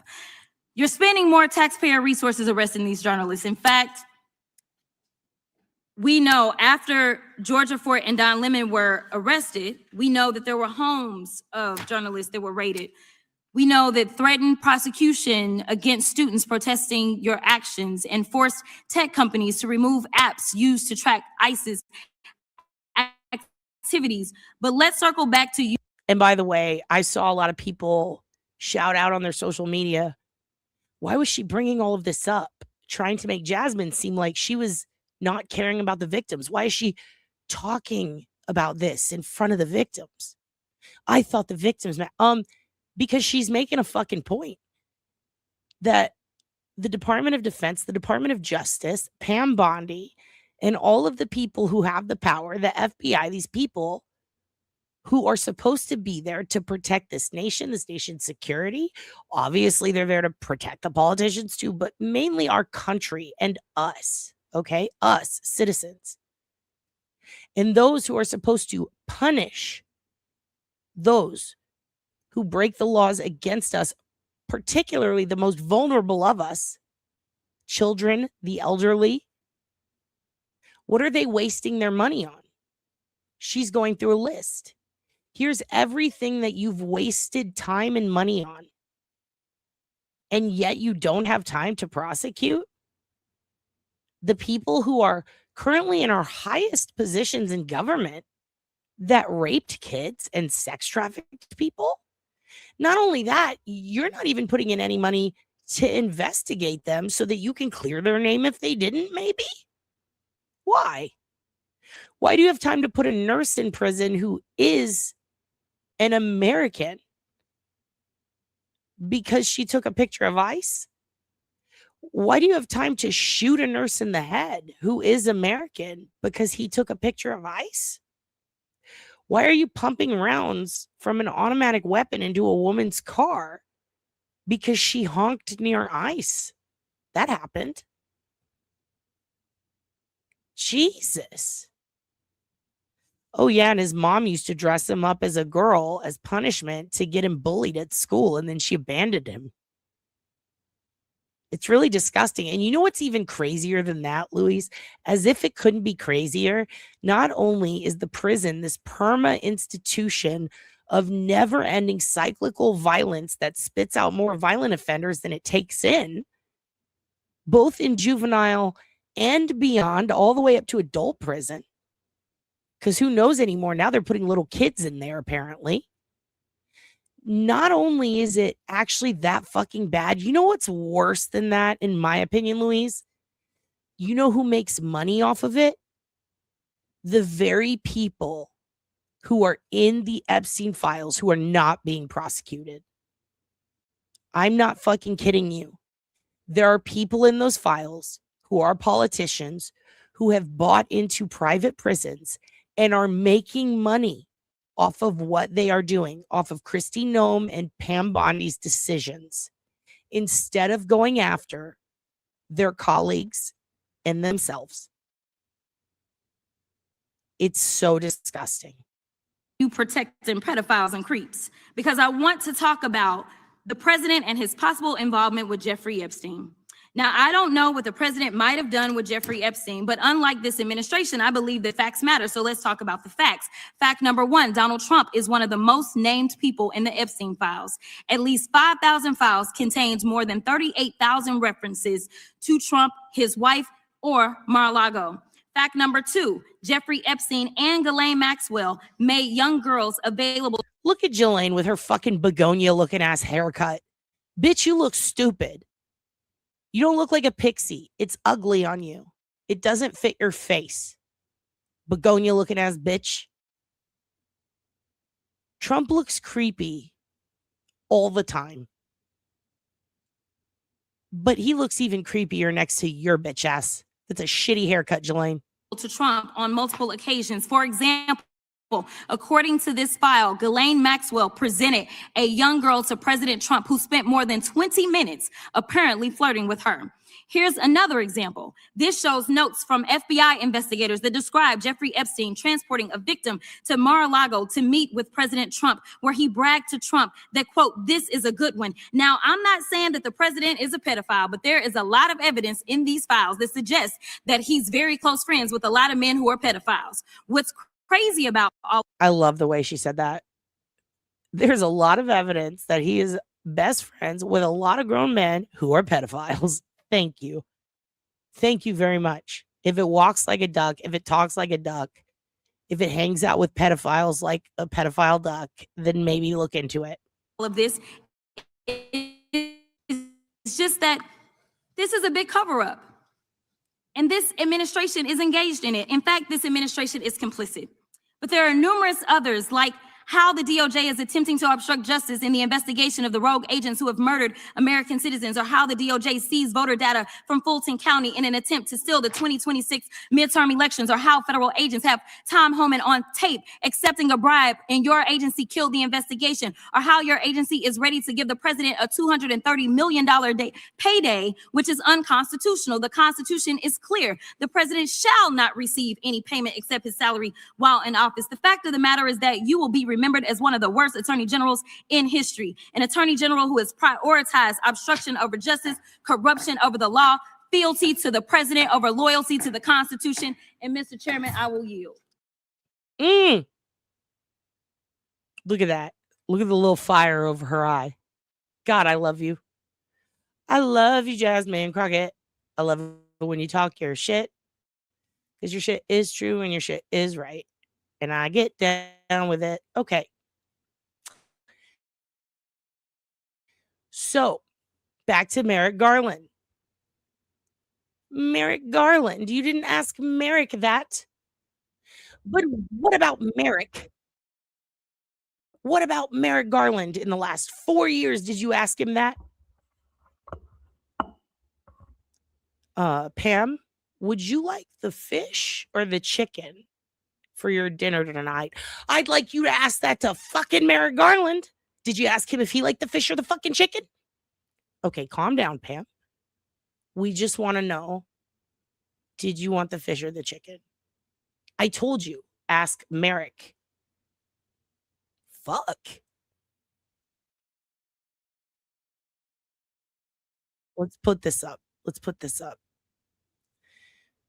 So this came out within the last 4 years. In fact, exactly 4 years ago, which I find very interesting. Who's that? That's Merrick Garland. That's Merrick Garland. So let's pretend that he actually had any power to do anything at the time. Let's pretend that he was in her position and that the records from the court were not sealed by federal law. Let's just pretend that. Let's pretend it, because those are the first two things that really negate any fucking any weight her desire to find out more about this Merrick situation gives. Okay, it's still, all of her points are still moot and don't matter for many other reasons, but let's pretend they did. Let's pretend they matter. Now, Ben Sasse specifically asked, I believe he was a Republican, right? He's the one who looks, I used to call him Ben Sassy. Cause he looks, yeah. And also, let's pretend Biden ran his entire campaign on releasing the files true, or building the wall, or and making Mexico pay for it, or any of the things that Trump promised that he has not actually followed through with. Let's just pretend for a second. And also, Lori, I would do that, but I don't think I can narrow it down to 10. I really don't. Whoa. Happy 96th birthday to Peta's grandma. 96. What does grandma think of all this? I want to know what she thinks. I asked my 92-year-old man friend Robert, and he said, "What? What's going on?" Because he doesn't watch any of this. He just listens to really old comedy CDs from the 50s, which I think is so funny. All right, I'm gonna have to find it exactly where, because it's supposed to do. I want to move on to another topic, but one more finer point on it. Is congressional inaction a legitimate basis for Article 2 to decide it just must act because it wishes policy were different and legislation doesn't move, therefore you have a pen and a phone? Can you just act because Congress didn't? Also, this is also, I think, important. I really think this is important because that's what's happening now. It's weird that Ben Sasse is asking a question that we all know what the answer should be, right? Like, no, you can't just act on something if Congress says fuck no. Because that's a huge fear. That someone will be placed in a position of power who will behave this way. So we know the answer. And what's crazy is that right now, the worst fear of Ben Sasse is happening.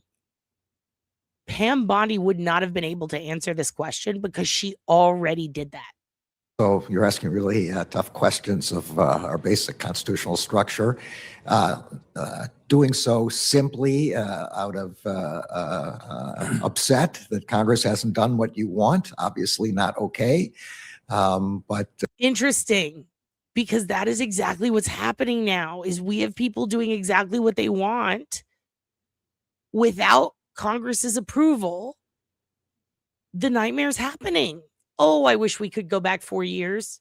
In the formulation that Justice Jackson, who I quoted in my opening, famously gave in the Youngstown Steel case, the president does have authorities when he acts consonant with Congress. He's at his highest power. When Congress has not acted at all, he's left with only his own power, which is clearly available under the Constitution, depending on the circumstance. Hide your ears, Stephen. Earmuffs. A congressional nightmare is happening, my sweet baby boy. I don't want you to hear it. Earmuffs, Stephen. Welcome. Welcome, Stephen. Earmuffs. That we're talking about. And when he acts in contravention of Congress, he has only the authorities the Constitution gives him, minus the authorities that the Congress has. And this is what Jackson famously referred to as the lowest ebb of the executive's authority. So the inaction is in the middle. You can't do this just because Congress didn't act, but you can, the president can act if it's within his authority and he believes it's something in the public interest. Thanks. I want to switch gears a little bit. I was encouraged earlier when you said that the department's purposes are to make sure, include among them, to be sure that both the powerful and the powerless are treated equally. I want to talk about one case where that obviously hasn't happened, and that's the case of Jeffrey Epstein and his many, many victims. of domestic and international sex trafficking. Obviously, he evaded. Why didn't you ask Merrick Garland about that? Why didn't you ask Merrick Garland in the last 4 years about that? Hold on, let me remove the giant broomstick up my asshole. Okay, it's out now. Why didn't you ask Merrick Garland about that shit? Well, Pamela, you ghetto bitch. We did. Here it is. They did exactly 4 years ago, Pamela. And not just once, by the way. He was asked about it quite a bit. This was the best one I could find because it had a Republican asking it too. So she clearly doesn't know her own base. Huh. Even though it's supposed to be everyone, by the way, she's not supposed to have a base. She's supposed to everyone. Everyone is equal, right? No, not with Pamela. She's made it very clear she is here to protect a pedophile and his friends. And so she's chosen to do that. And the way she does it is by screaming, "What about Merrick? Did you ask Merrick that? Did you?" Well, again, yes. And not just Democrats, Republicans did too. Everyone asked Merrick that. Let's see how Merrick Garland, let's see how he responds versus how pretentious Pam responded yesterday. PMS Pam, pisshole Pam. Let's see how Merrick Garland responded. Did he gnash his teeth? Did he spit green shit in your face like a Japanese WWF wrestler? Did he shit an entire mountain of dicks and then scream and rip his own hair out? Let's see how Merrick Garland responded to the question that you refuse to believe anyone asked him, even though it is right here on tape and asked by one of your colleagues, someone you know. Wow. Wow, Pam, this must be pretty fucking embarrassing for you, bitch. Earlier when you said that the department's purposes are to make sure, include among them, to be sure that both the powerful and the powerless are treated equally. I want to talk about one case where that obviously hasn't happened, and that's the case of Jeffrey Epstein and his many victims of domestic and international sex trafficking. Obviously, he evaded justice for years, and when the department did ultimately partner with local authorities, it allowed charges to be brought that didn't befit the seriousness of his crimes. Infuriatingly, he was allowed to die by apparent suicide in federal custody, despite the fact that everybody knew he was a suicide risk and many people would benefit from that outcome. And then most recently, his state has failed to pony up to make right on all of their obligations to compensate his victims. What do you think went wrong with the department's handling of the Epstein case? Senator, so my position as a judge, and also my previous position as a prosecutor, I'm always been extremely careful not to comment about something without knowing the facts. The facts I know about the Epstein matter. Oh, yeah. Oh, yeah, Angela. In fact, that's the next thing I'm going to show you. I'm going to show you why Ben Sass said that. In a minute, once we hear Merrick's answer, I'm going to show you why Ben Sass, okay? And don't ever say I don't give Republicans fair weight around here. He's a Republican, all right? Unless I was fucking fooled. I'm pretty sure he is. Because he used to go on Fox and Friends all the time and chum up with Joe and Mia and talk about that time Trump ripped on her for her facelift. But Ben Sass here, all right, even he knew back then that Jeff was allowed to die. And he used that language very carefully. I'm so glad you brought that up. Because I'm going to show you why he said that. Because the Republicans, see, when they were anticipating tossing old Biden out of office, right? When they were thinking ahead, they said, this looks really bad. This man died. What are we going to think about that? What are we going to do about that? This is bad. And they started looking into it. And they made up their own decision based on the little they knew back then. But the thing is, they didn't have full access to the files that a lot of us have now. Now, the problem here is that the files that we have access to, they made it really impossible to get to the video portions unless you know the URL. And they thought that we's some dumb bitches. And the problem is we's not some dumb bitches. The internet is brilliant at times. I mean, they solved the Abby Petito. Social media has done a lot. It's done a lot of bad too, but it's done a lot of good.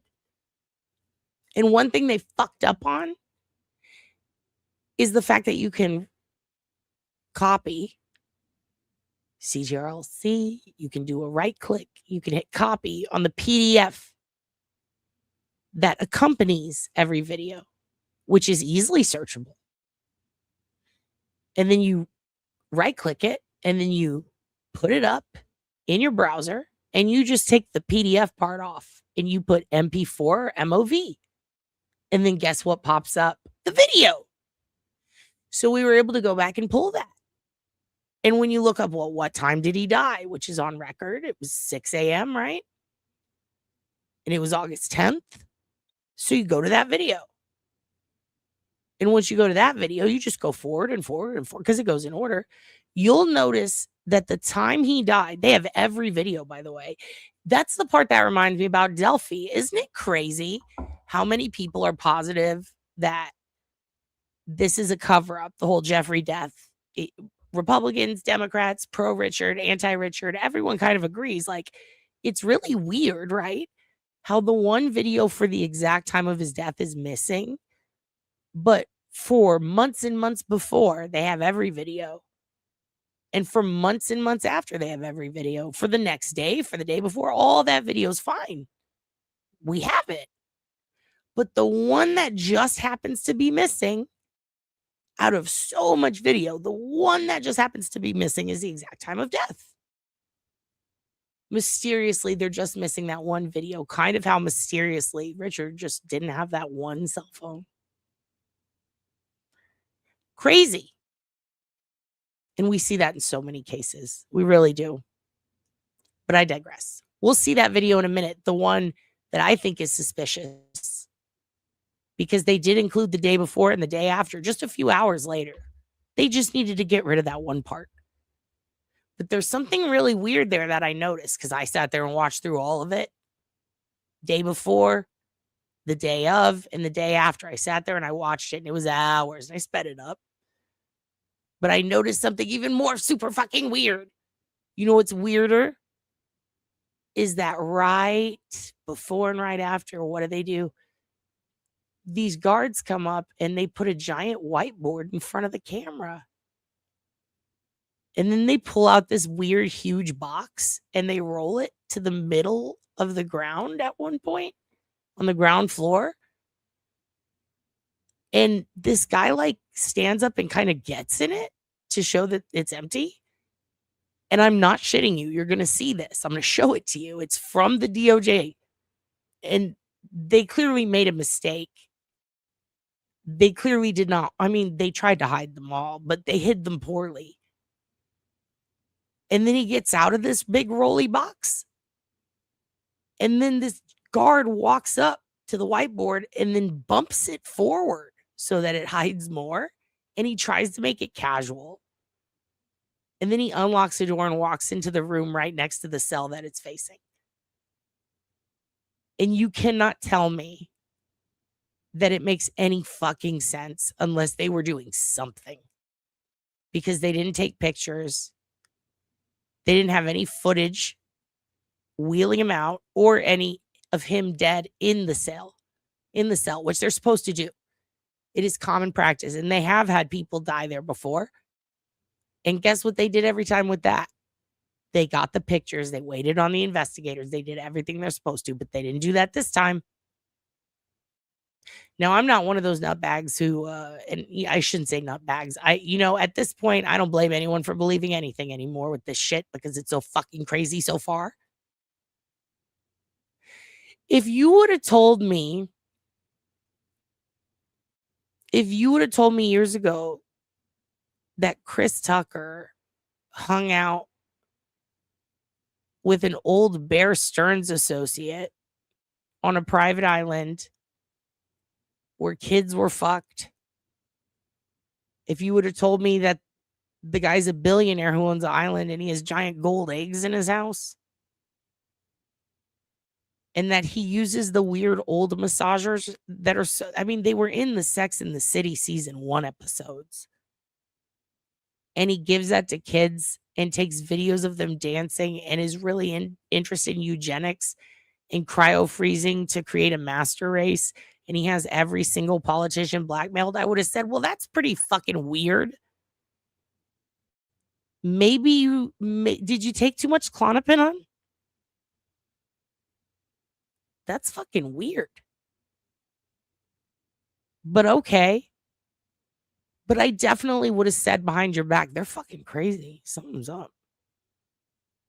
But now if you tell me that you think Epstein's still alive, I'm not going to shit all over you. I disagree. But goddamn, anything's possible. They could have turned him into a bird at this point. I don't fucking know. There's too much here. The jail video that I saw last night sealed it for me. Something's fucking going on. Do I think he's dead? Yeah. And I think someone killed him. But do I think he's alive? Probably not. Because why would you want to keep that guy alive? The whole point in killing him is he's a liability, right? I don't think anyone wants him out so then they can get caught. I don't know. But I'll tell you what, the shit I saw last night makes me go, huh, what the fuck? Even more than before. Anyway, back to Merrick. I'll show you that right after this. The ones I've read in the media and that I've seen on television. So I don't think, I'm just not in the position. We can agree that those are disgustingly embarrassing about how weak the department's pursuit of this evil man was. Absolutely. But you asked me the why question, and I can't answer the why question. But the values question, I can answer. This is just horrendous. And he obviously should have been vigorously prosecuted substantially earlier, but I don't know the why. And he has co-conspirators who are still being held and pursued. And as you and I discussed in private, I hope that we will make sure that the department prioritizes resources for this. Scores and scores of the women he victimized are just in their 30s now, but they've had so much of their lives stolen from them. And obviously, sex trafficking is a scourge of our time. And I really would hope that the department continues to do an after-action review on why we've underinvested there. I've got more questions on the department's China initiative, but my time has expired, so I'll follow up with that separately. I look forward to it. Thank you. Okay.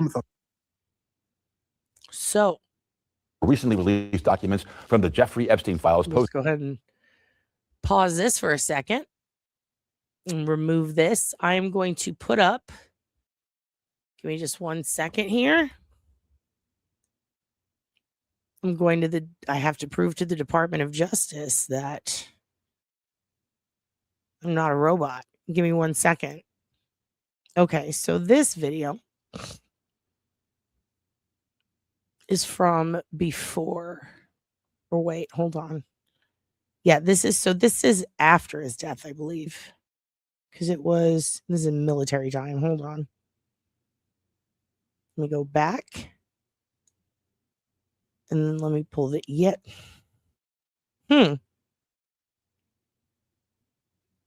Okay, here we go. All right, so this one I want to show you.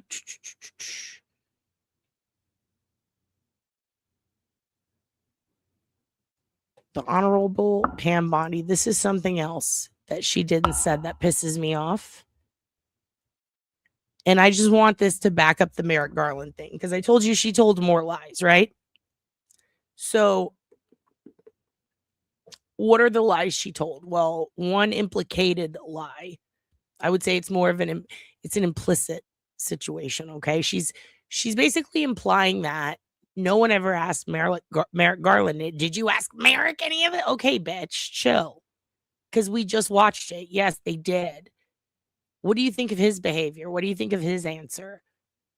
How would you compare it to hers? It was easier to choke down. I would say I agree with a lot of what he said. Yeah, that was fucked. That guy was allowed to die. He didn't discount what Sassy said. He acknowledged that's a problem.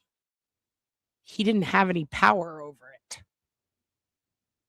Now, Pam Bondi, who is an acting sitting attorney general, decided to deflect and say, you never asked him that. Why didn't you ask it? She actually said, in the last 4 years, you never fucking had. Yes, there was proof. We just watched it.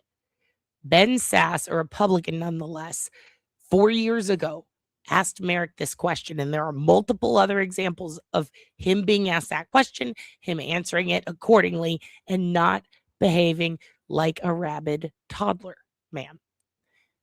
So there you go. Pam Bondi wrong.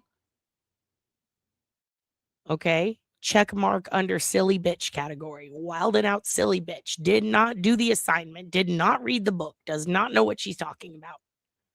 Definitely didn't read the Epstein files, because if she did, she wouldn't have said this. So what is this?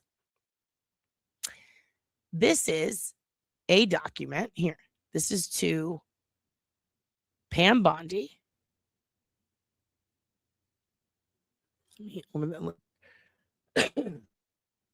Of course, there will be complaints about things she said, right?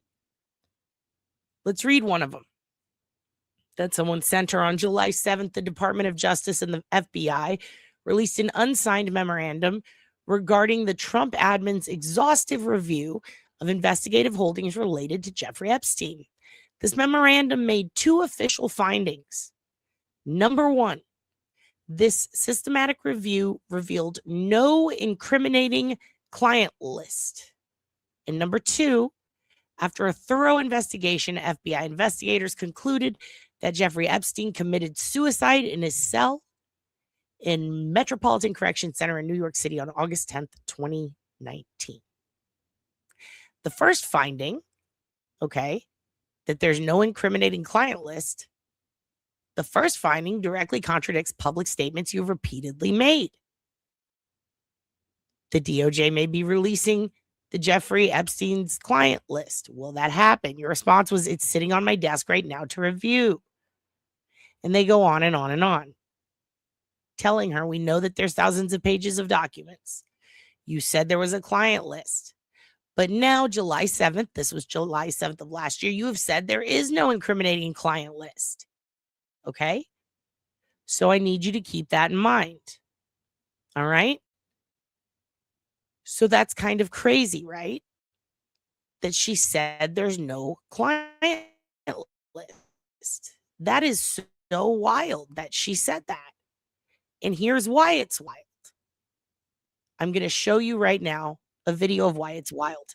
Do you remember how I told you guys the other day that there absolutely is a client list and that it was on eBay at one point? So Pam said there is no client list. She also said that yesterday in the hearing. She said it yesterday in the hearing. So that's kind of crazy that she repeated it, which means this is what, the 4th perjure she did? Because this is a formerly secret video of Jeffrey Epstein's butler trying to sell his client list. Isn't that crazy? Because his butler is also mentioned in the documents, and his butler also owned that eBay account. So let's see. This is, by the way, real footage of him trying to sell it to someone. Come on in. Who was undercover at the time, trying to get it. Now, this footage, by the way, is from 2009. Why did they want to get it? Because at the time, Epstein was on probation. He was about to be sentenced. And they really needed that shit. It was evidence in an active and ongoing federal investigation. So they're like, crazy. We lost this evidence, or maybe we never had it to begin with. We searched his house. It's crazy that his butler pops up with the client list and is trying to sell it. Let's put some people undercover and try to get it. Here you go. Watch this. Good. Yeah, the documents. Who created this book? Epstein himself. I have it there, and also my computer, but just in case our failure. He was very organized. He was supposed to have been this to every plane and every place. Just there's the computer was ready with water. First time in my life I saw that to keep it cool because they used to download pictures like this. Just like that. What kind of pictures? Naked girls from Sweden, from Romania, from Czechoslovakia, from Brazil, from All Colombia. minors? All young girls? Very young. Very young. Like when you say And you know what's crazy is, and I'll go back a little bit, but Erica Kirk, there's a reason I slipped in ripping on her about her feet the other day. Because I've been reading a lot about the Romanian orphanages that she works with. Some of them are oddly tied into people who worked with Masha Drakova. But also Erica's mentor, this guy she really looked up to. Yeah, he got some pretty cool favors from Trump recently. Anyway, these kids from this Romanian orphanage go missing. It's to the point where people got in trouble, people went to prison. It was a big deal. Erica got out though soon, even though she was kind of behind peddling the kids. Because, of course, a pageant winner is going to fucking... Oh, wait, what was that? A pageant winner. Well, that's crazy. You know how Erica was in pageants and that's how she met Trump? It was actually way before she knew Charlie and before The Amazing Race even. She's known Trump for a long time. Crazy because he gets to pick where pageant winners go for a lot of these. He helps arrange it. One of her reasons for being around that orphanage and helping out with those kids is it was one of her pageant duties. It's kind of weird how all of this shit ties together, huh? Because now we're finding out really young girls from Romania just pop up on Epstein's Island out of nowhere. Epstein, who followed the career of Charlie Kirk very closely, communicated with people who were his buddies, donated money. It's no big deal. Let's just continue.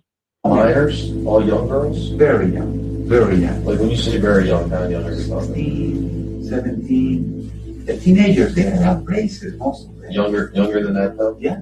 And they used to go out to comedy shops or ice cream parlors or movies, a lot of movies. Because of paintings, ice cream and comedy and movies. Oh no, she had knowledge of it. There was a court case about it. She was involved. There's also a lot of shit coming out about her recently just because people are pissed at her. They're getting whooped up in the Candace Owens shit. Now, I didn't like that bitch for a long time, or Charlie. Like, I really didn't, because they are behind a lot of fucked up shit. They're behind a lot of fucked up shit, and they done been. It was way before he got shot, too. They actually preached about some of the same shit that Masha preaches about. I mean, trust me. It's sad he got shot because people had to see it. It traumatized a lot of people. But make no mistake, I don't think he was a good person because he was capable of arguing well. A lot of people can form well-regulated arguments where they're backing off a little bit and they know when to pull back. They know how to debate in a manner that is not offensive and still come out without looking like the asshole. But that doesn't mean they're good people. I mean, some of our best government officials, as far as, high ranks, like politicians and people who worked in, commerce, or people who just gave speeches and shit like that on behalf of our nation. There's so many examples of them who, they'd give a great speech, or they'd be able to bond with people in the crowd. People really like them. And then they turn around and they fucking shoot puppies, beat kids, killed their own family, do all kinds of weird freaky shit with feet. I don't know. There's so many people out there who are fucking nuts, man. It's just crazy. And yeah, totally agree. Absolutely agree. You can be an asshole and still be a victim, And just because you're an asshole doesn't mean you should get shot. Now, he would disagree with me. He would say that's the sacrifice we make for the Second Amendment. But, I'm not an asshole. He is. Anyway, back to this shit. If you erase them, I know I hope the rest will say there's something. Ghislaine Maxwell was his former companion, a very powerful lady from England. She would go to the former Eastern countries in Europe and find girls for Epstein. And I knew that because I went with my wife. They used to have a computer so powerful. They used to have a water radiator to cool the computer because they used to download pictures like that so fast. Girls. She has nice breasts. She has this and that. You saw that stuff? Yeah. On the computer? Yeah. Pictures of the girls? Were they naked and stuff like that? Yeah, I testify that. You know what's crazy is they also they talked to other house managers at Epstein Island, and they had them testify. There's actually video of them testifying in the files. We'll look at that another day because we're going to watch a bunch of them, like the workers and stuff. And this one guy got in so much trouble for using Ghislaine Maxwell's computer. And he's like, but it was a group computer. Everybody used it, but I got in fucking trouble for it. And then when you find out why later, it's like, oh, damn, it sounds a lot like what this guy's explaining.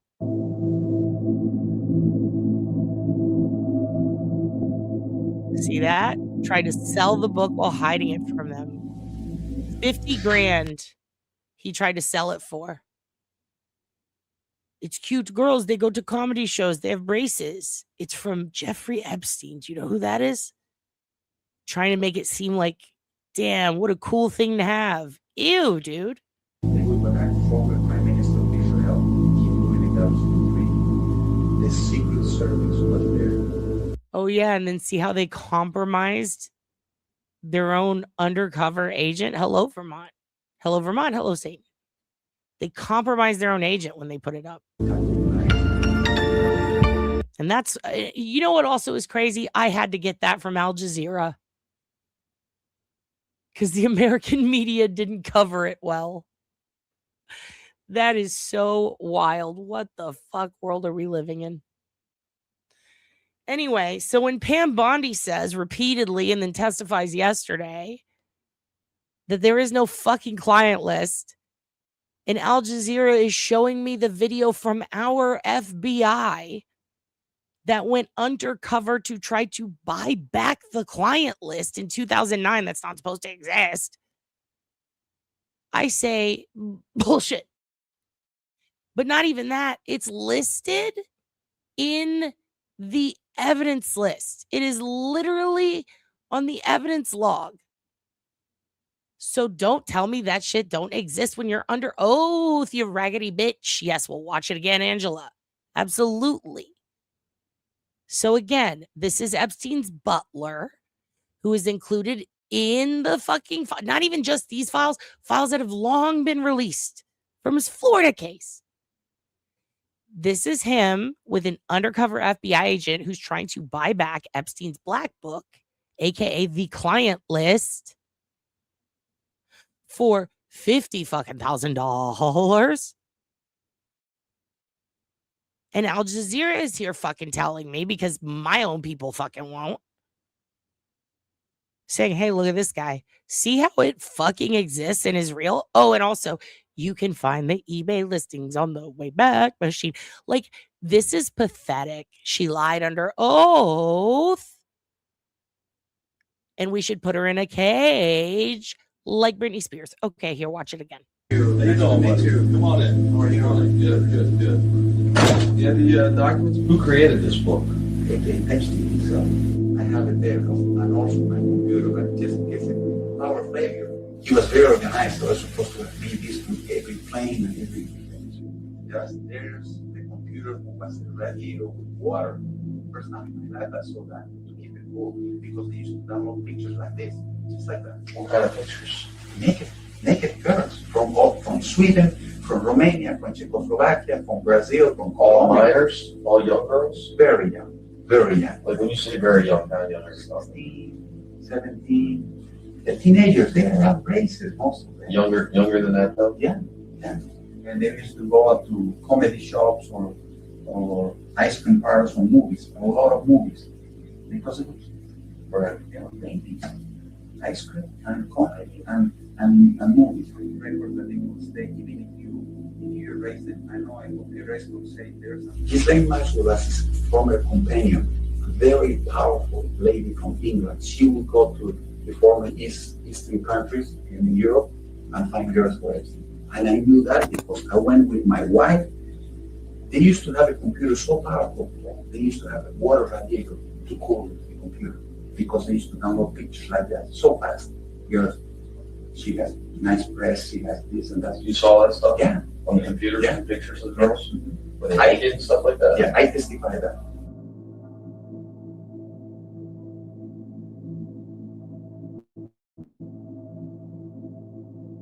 No, I mean, I don't actually know, but I think he might be alive. I think he might be alive because I feel like he was also questioned again. I'll have to go check. I will say this much though. What's crazy as fuck, and I know this is probably a dark thought or probably a controversial thing to think, but I don't care because I think it. It is sick and disgusting the way he is marketing this shit and trying to sell it. It is sick. The upsell points he's using, the talking points he's using, okay? But in a way, maybe we should be thankful for this weird pervert taking the book and trying to sell it.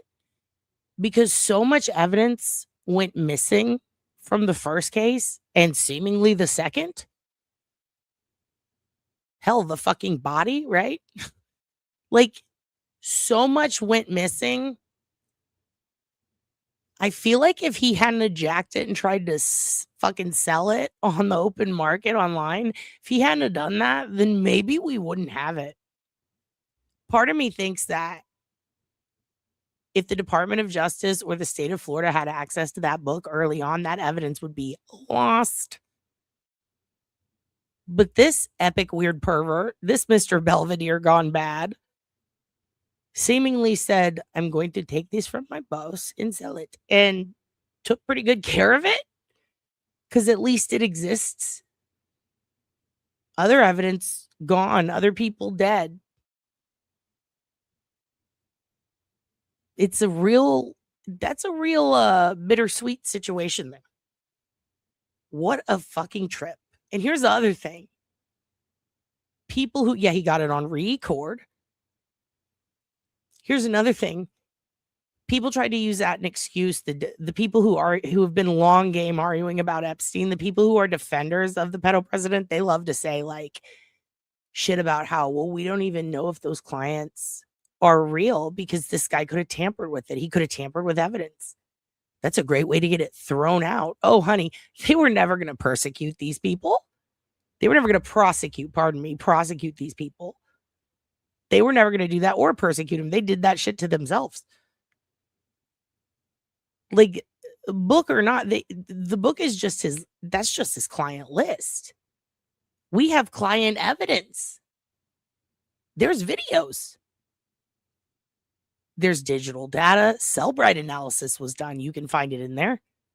There's a lot that they have on him. They don't actually need the book. They don't actually need the list. We just need them to unredact the names of the people who did the bads and to redact the names of the victims. That's it. It's a simple job. They fucked up so bad that the word don't is often blacked out because the system thought it was Don T.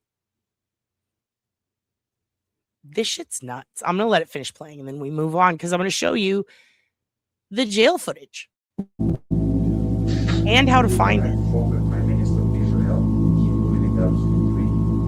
The Secret Service was there.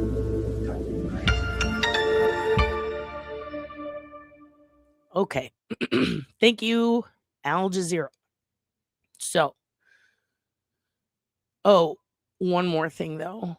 This is a redacted, and I shit you not, this is very real, okay? This is a drawing from a victim. I believe this is from a trauma journal that was made a long time ago.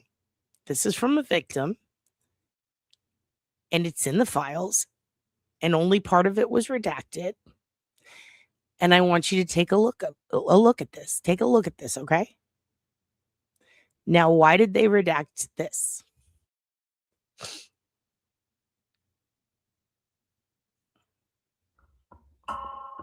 That's kind of weird.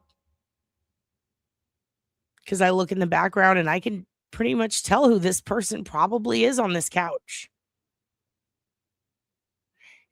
And this victim drew a picture of Jeffrey Epstein and it says CIA on it.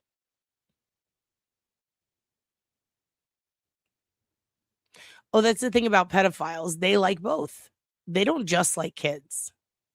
You know how there's people out there who are like, I like short people and tall people. I like boys and girls. I like people who do this. Pedophiles sometimes like older women who look like kids. Kind of weird how he hired Pam Bondi, who doesn't seem to age. Sometimes they like it when someone can get away with it. The thing is, he molested women who were of age, and he lost in court over it. There's also pedophiles who like boys and girls. Specifically, there are two brothers. One is a serial killer named Larry Hall, who kidnapped kids, and he didn't care if you were a boy or a girl. In fact, sometimes the boys were of age, and then he used those boys to go get other boys to lure them. It's really wild. And here's the thing, Epstein, he liked women too, just not enough. What's interesting is when he was with Ghislaine, like they planned to get married. They wanted to have kids. But even she said they only fucked once in a year once. Like it was like one time. And the thing is, he liked women, but he couldn't get it up. He had a micro penis and he couldn't get it up. Well, she describes it as he's what is it? He's not well endowed and something about what's the word? It's not impotent. So he had issues with impotency. And you know what's weird? I'm so glad you brought up Stormy Daniels, because Stormy and then the other lady, Christy, what's her name? Katie, something maybe McDonald. She's the one who had the Playboy deal. And he promised her that she could be on The Apprentice. And then he made her sign an NDA. And then he sexually abused her, right? But then he didn't give her The Apprentice or keep to the NDA. And she was like, hey, I want to write a book about us. And he went, please don't. Is it Katie McDougal or something? I think was her name. And he was like, no, because that happened with Melania, right? And yes, she's the one who said, her and Stormy, they all said, mushroom penis, very small. Oh, yeah, and Epstein, it's a small egg-shaped penis, which is weird because the golden eggs in his house, fucking weird, right?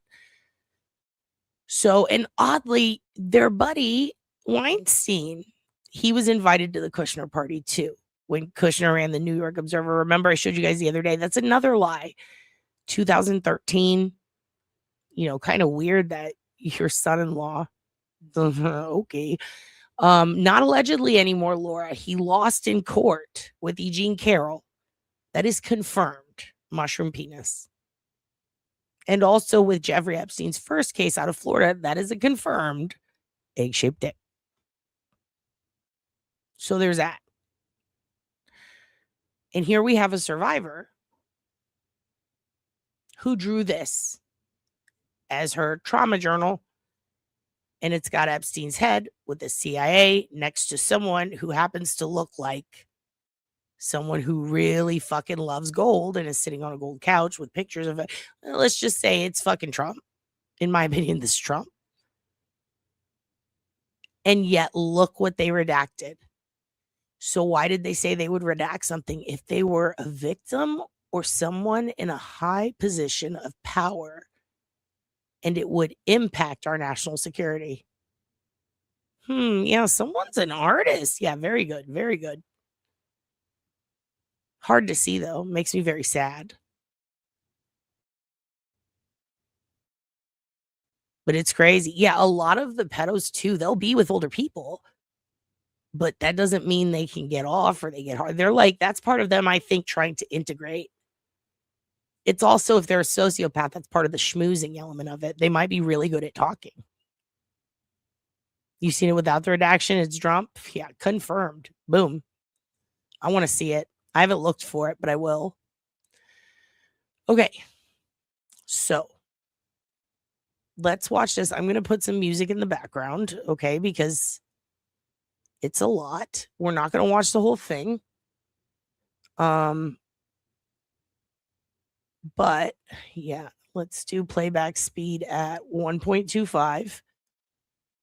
I want you to watch because this is an hour, but I am going to speed it up. I just want you to see some of what's going on in the background. Okay, so I would love to share with you the video before this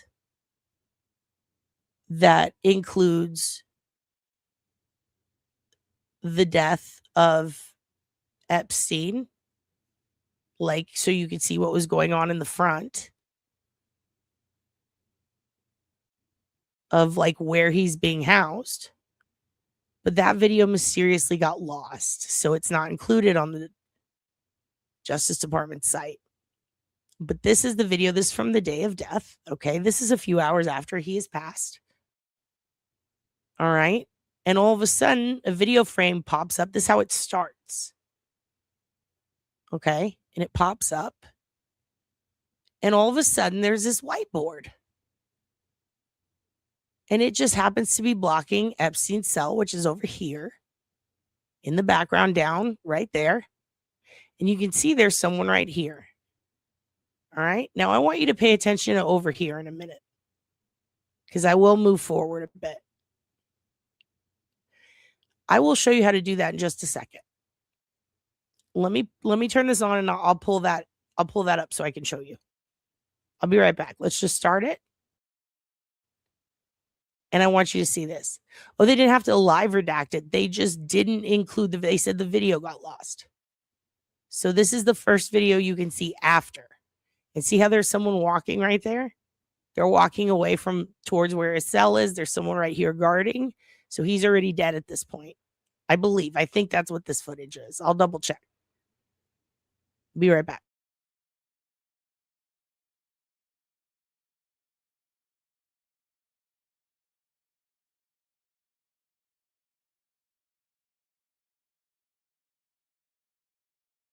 The criminal justice system, the people are represented by two separate yet equally important groups: the police who investigate crime and the district attorneys who prosecute the offenders.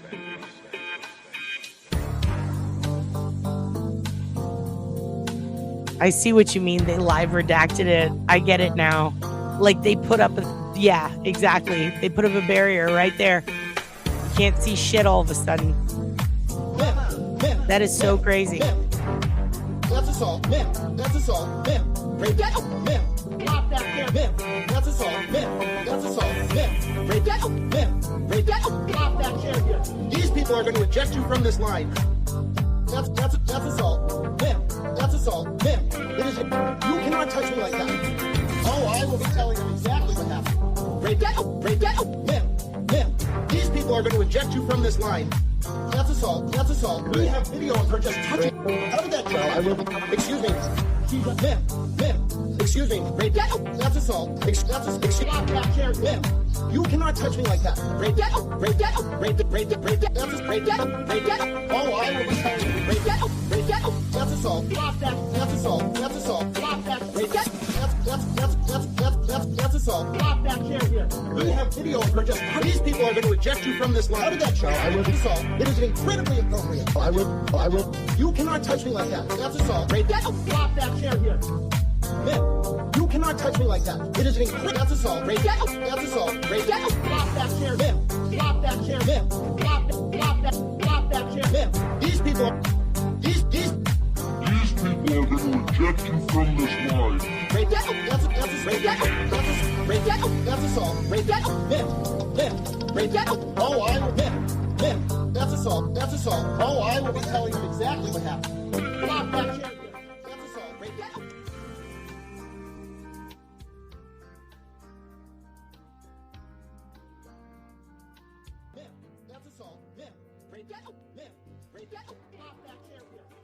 Okay, I'm back. Apologies. Actually, I had to go do a little tinkle. Let's go forward so you can see. Let me get to the part with the box thing.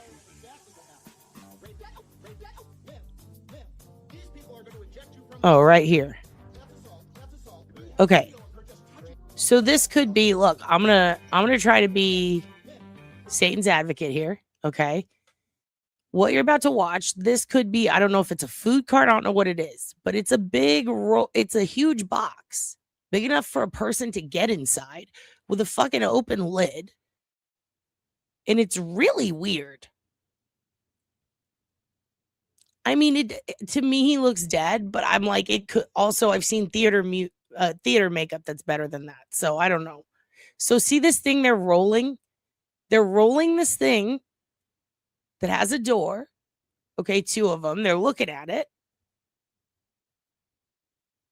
Like, I don't know if is this a cart where they keep the food, maybe? But what's weird is that they like get inside of it. So they go and they have it right here. And you're going to see a lot of activity happening after this. It's just strange. And see, this is the part I'm like, okay, is that food? Because is that what he's putting on the floor to slide under the door or something? That makes sense. I don't know. But what's weird is when he takes it over here, you're just going to see a lot of weird shit happening. And I've seen people argue for both. Some people are like, that could be a food cart, but it's not like, it's not refrigerated or anything. Like, and see, but then they go back and they do something and then they walk over here. And then I'm thinking, this is what, 5 p.m.? So this would be what, like 11 hours? Now here's where it gets weird. Here's another one that's even bigger. And he moves a chair and then brings it over here. And he pushes it right there. And then it looks like, okay, he takes something out. He comes back over here. But there's no like cell here. There's nothing. Is he putting it in that? So is he just moving something from there into there? Now, clearly they have multiple of these boxes. But he like gets inside of it at one point. And I'm like, what the fuck is going on here?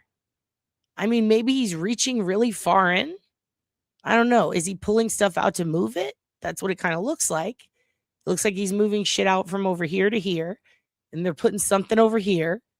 Like, I don't know what's going on, but it looks like they're pulling shit out of that one.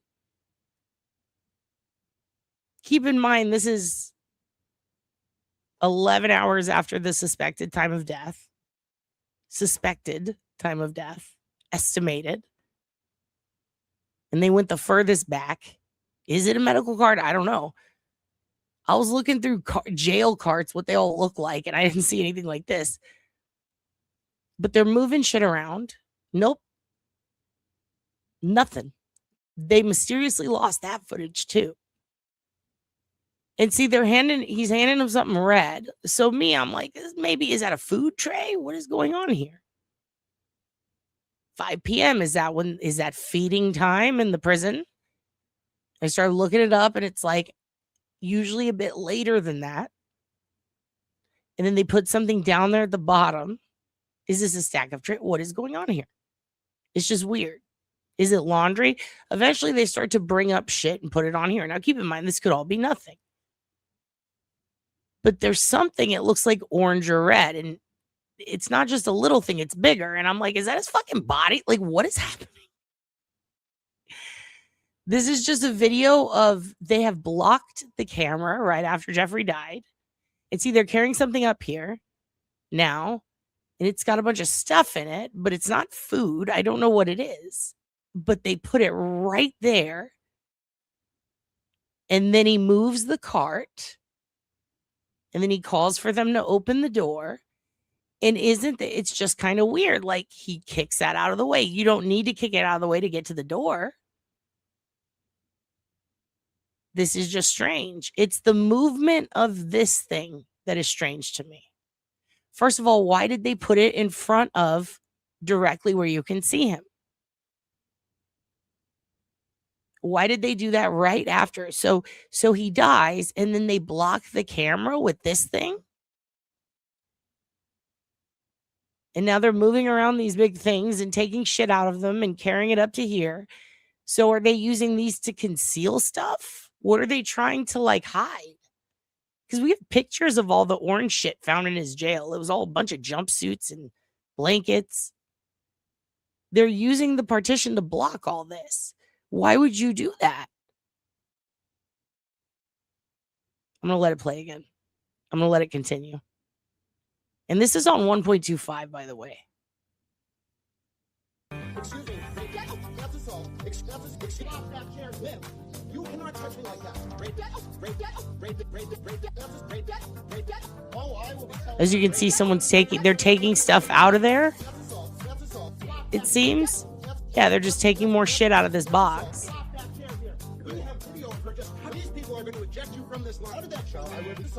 And then at some point, I think this guy gets in it. It's weird, and then gets back out.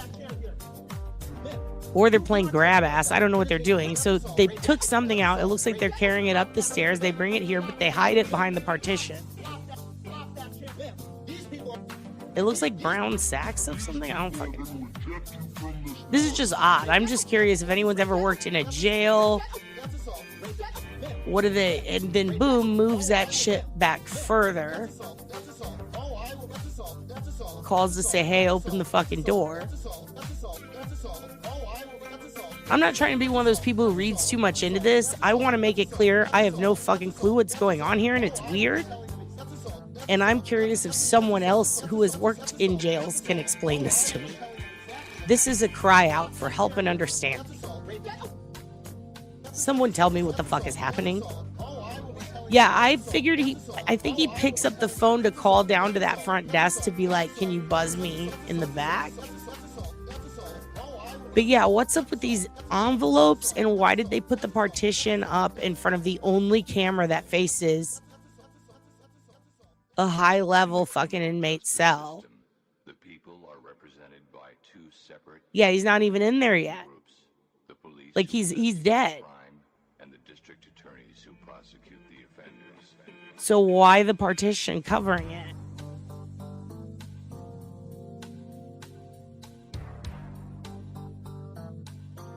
True, Satan. Thank goodness. Ooh, get Scott McGinnis. We're gonna have to bring him tulips for this one. Is he though? I don't fucking know anymore, man. I mean, they got shit from the Container Store, or what is that? It looks like Container Store. I don't know. That could be foam. I don't know what's going on up here. Why is this blocking everything all of a sudden? This hasn't been there the whole time. Exactly, and then we watch a guy come up to carry a box in the back who just happens to push it. Let me just push it a little bit. Let's go forward. We'll go forward a little bit. Now we got more people coming up. What are they doing?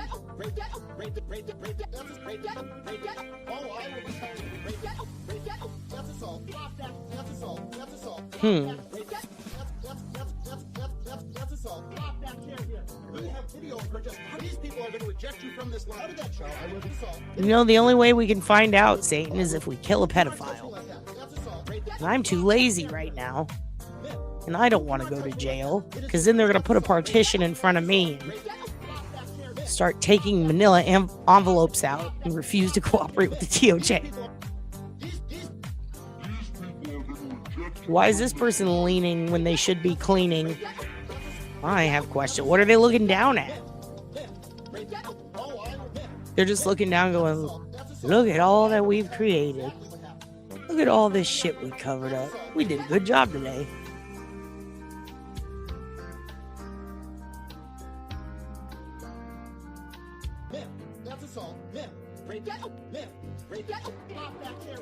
These people are going to eject you from this line. That's assault. That's assault. It is. You cannot touch me like that. Oh, I will tell you exactly what happened. These people are going to eject you from this line. Satan, you didn't tell me shit. If they ask me, I'll deny it. Excuse me. Excuse me. That's assault. Stop that chair. You cannot touch me like that. I didn't see shit. I don't say shit. All right, let's go back a little because I wanted to see how he moves it.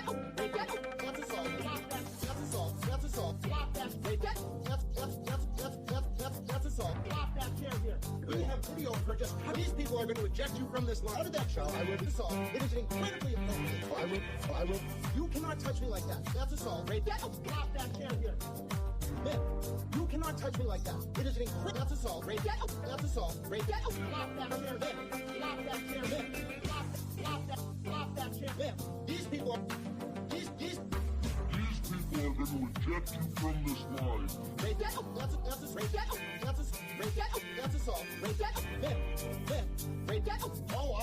No, Laura, the Department of Justice does not want you to see the truth. They conveniently lost the other angle. Crazy. Sometimes the absence of evidence is the evidence itself. Now everybody's doing jazzercise down the stairs, which almost killed that woman in that dating video. And now I just got to remember, oh, I forgot. I got to go bump this back into place. Give me 1 second. Let me go out of the way. Oop, there we go. Now I got it. I got it. Now here we go.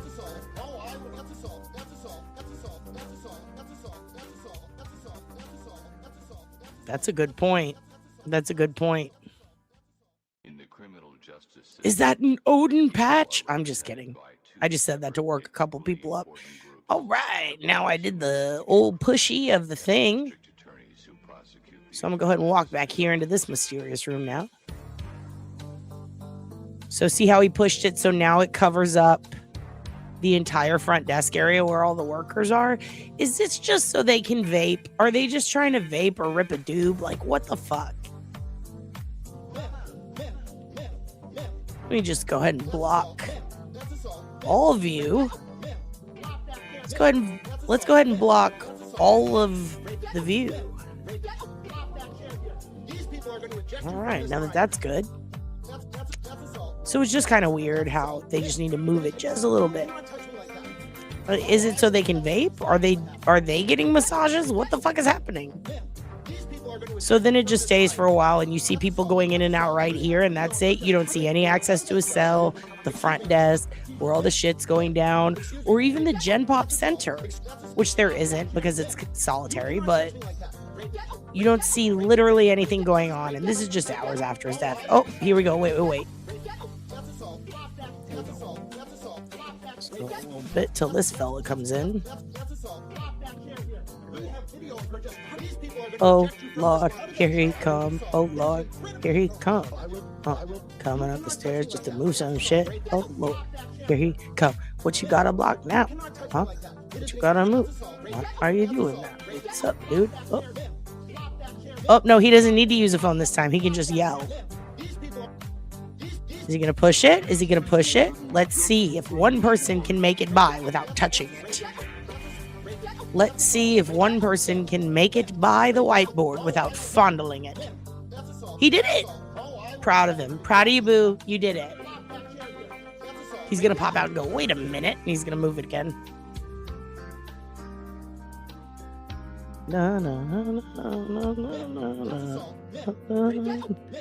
Okay, I think it just stays the same all the way from here. Yeah. It's the same old shit now. They finally got it in the right place. Good for them. They finally figured out how to hide a murderer. And you can't tell me that guy didn't murder. He totally did. So yeah, that's what's up. So let me show you real quick. Hold on, let me turn this music off. Oh, Jesus. I'm going to pull it up so that you can see literally my whole screen as I see it. Because that's really the only way that you can see the URL process, all right? So I'm here. I've gone to justice.gov/Epstein. I am scrolling down. I want to search the full library, right? Now, there are a couple of ways that people have been searching for the videos. This is the part where I'm going to show you how to search for the videos. There's a couple of different ways. I think this is the easiest way. Are you serious? Let's try images. Not produces. There we go. No images produced specifically. Because see how if I just say produce, I get no results. Produced, results. So that's one thing. That's part of the functionality element that they're using, I think, to weed people out. They're taking advantage of the fact that they need exact phrasing. Okay? It is. And it's funny because one of the congresswomen said that they're literally using Windows 95 technology. Remember how I said the other day that one of the things that pisses me off is that they're using technology from a system that's from 95 or 96. And you can tell because the code, and it's putting, it's basically the processor, the word processor that they're using. The code that's attached to it only allows for 78 characters at a time.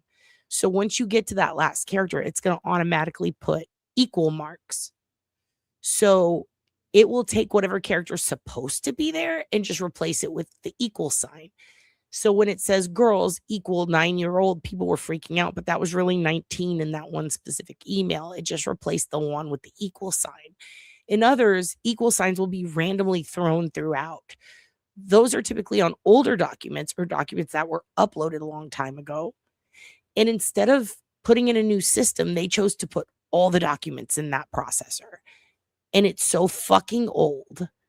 And so really the congressmen and women that are thriving the hardest on this are the ones who hit their 20s, 30-year mark, like between 18 and 35 years old in the 90s. They're thriving on this because this is when they fucked with it. So it kind of works in our benefit that there are a lot of older people because they're actually doing a pretty fucking good job for what is at their disposal. Oh, and by the way, they're being tracked. They're all pissed about that. They found out afterwards because somebody zoomed in on the picture of Pam Bondi's burn book, and every senator, she had a list of every file that they had viewed in the unredacted documents, and that's illegal. She is tracking them.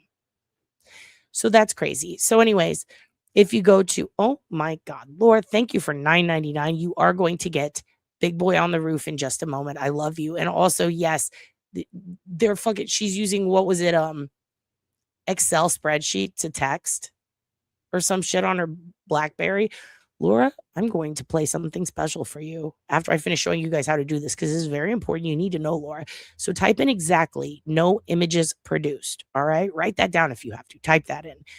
See how there's 3,791 results? That means there are 3,791 videos. Terrifying, huh? So let's go to a random one. Let's pick it. So what you can do is you can click on it. You can see all you get is this. And that's weird, right? So what you want to do, got to search it again. Search it again. All right. So you're going to right click. Now, some of these, if the Justice Department went back through and saw them and said, whoops, never mind, they might have taken them down, but a lot of them still up. So I went ahead and right clicked. I hit copy link address. I'm going to put it in my URL. Now watch this. Control V. Boom. There it is. Hit enter. I'm getting that same PDF. Crazy. Another thing you could do is just click the link. But I feel like this is better because it preserves it in your bookmarks, not your bookmarks, your history better. Because it surpasses the 18 and up thing. Okay, so we're going to highlight PDF and we are going to replace it with MP4. And if that doesn't work, it's going to be MOV. And now look what we mysteriously have, the video. See what I mean? So let's try that one more time, just for the sake of learning. All right. So we're going to click on this data set. And if you fuck up and you hit click and you go, whoops, I'm already here. Don't worry, it'll still work. You just might have to reload later. So now we're going to replace. Did you see what I did there? I took out the .pdf is what it was. And I replaced it with MP4. Now enter. And now we have the video. So let's try it again for another one. All right, so we're going to go back. So basically you can click it and let it take you to that link, or you can just copy paste to save you from going to that link. Otherwise, when you go to your history, you might accidentally click on the PDF and then you're just going to see that again that says no images produced. Whereas if you just copy paste it, put it in the URL, and then replace the PDF with MP4, it's going to pop that up first in your history. So that's probably the best way to do it. So now for shits and gigs, let's go to page 4. Let's go ahead and copy link address, put it in here, replace PDF with MP4. And boom, that is the back area, I believe, of the jail. I already went through quite a few of these, and there's the elevators. So why did they put that there? So that you could see what they're taking him in and out. But oh, how crazy that footage is not in here. Now, here's a trick that you're going to love. You want to make it work even better in your fucking, because by the way, for every one of these, they have to have a hard paper copy that it exists. So that's why you see the paper that says no images produced. Now, if you want shit to get easy, you just come up here and see what I'm doing. See how it says EFTA 000330026. I'm just going to take that 6 and I'm going to hit 7. It's the hour after. It's the next one. Now let's hit 8. Oh my God. It's the 2200 one. So now what I'm doing is I'm manually moving through all of their files. So now let's take the 28 out and put 35. Oh, look, different angle. All right, so let's take that out. Let's go big or go home. 75. Oh my God. See how it's days later? So let's take a look at this date because it's probably hard for you to see. All right. And I can't even see it because it says sharing your screen. I know. Hide this. There we go. See how it says 7/14/2019, 4 o'clock. Okay. So this is, see how I told you it's days, even weeks before? They got all the footage. They just don't have the shit from that day. Yes. Yes. By the way, Gmail, remember that, you guys? Remember Gmail? They're the ones who archived all of the emails, and they did such a fucking good job of putting it in order. They even have Epstein's fucking Facebook as he saw it with his friends list. And La Parca, the Lucha Libre wrestler, is friends with Jeffrey Epstein on Facebook. I was heartbroken. I was like, he must not know. But anyway, yeah, definitely. Voidzilla has a link on his YouTube channel to the Jmail team's link that has it all. If it's just Jmail, if you just go to Jmail, it's right there. But you can go through here and you can manually surf. So let's say I want to go forward in time. I'll hit 99. Let's say I want to go a few days. I'm going to take the 75 off. We'll put that in. Now look, we have stepped up to 7/18. A couple days later, we can see someone walking around out there. Yada, yada, yada. So that's all you got to do. That's all you got to do.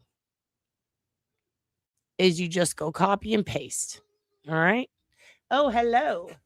Oh, he's home. Oh, Mookie's is barking. Well, guys, Mookie's. He's excited Daddy's home.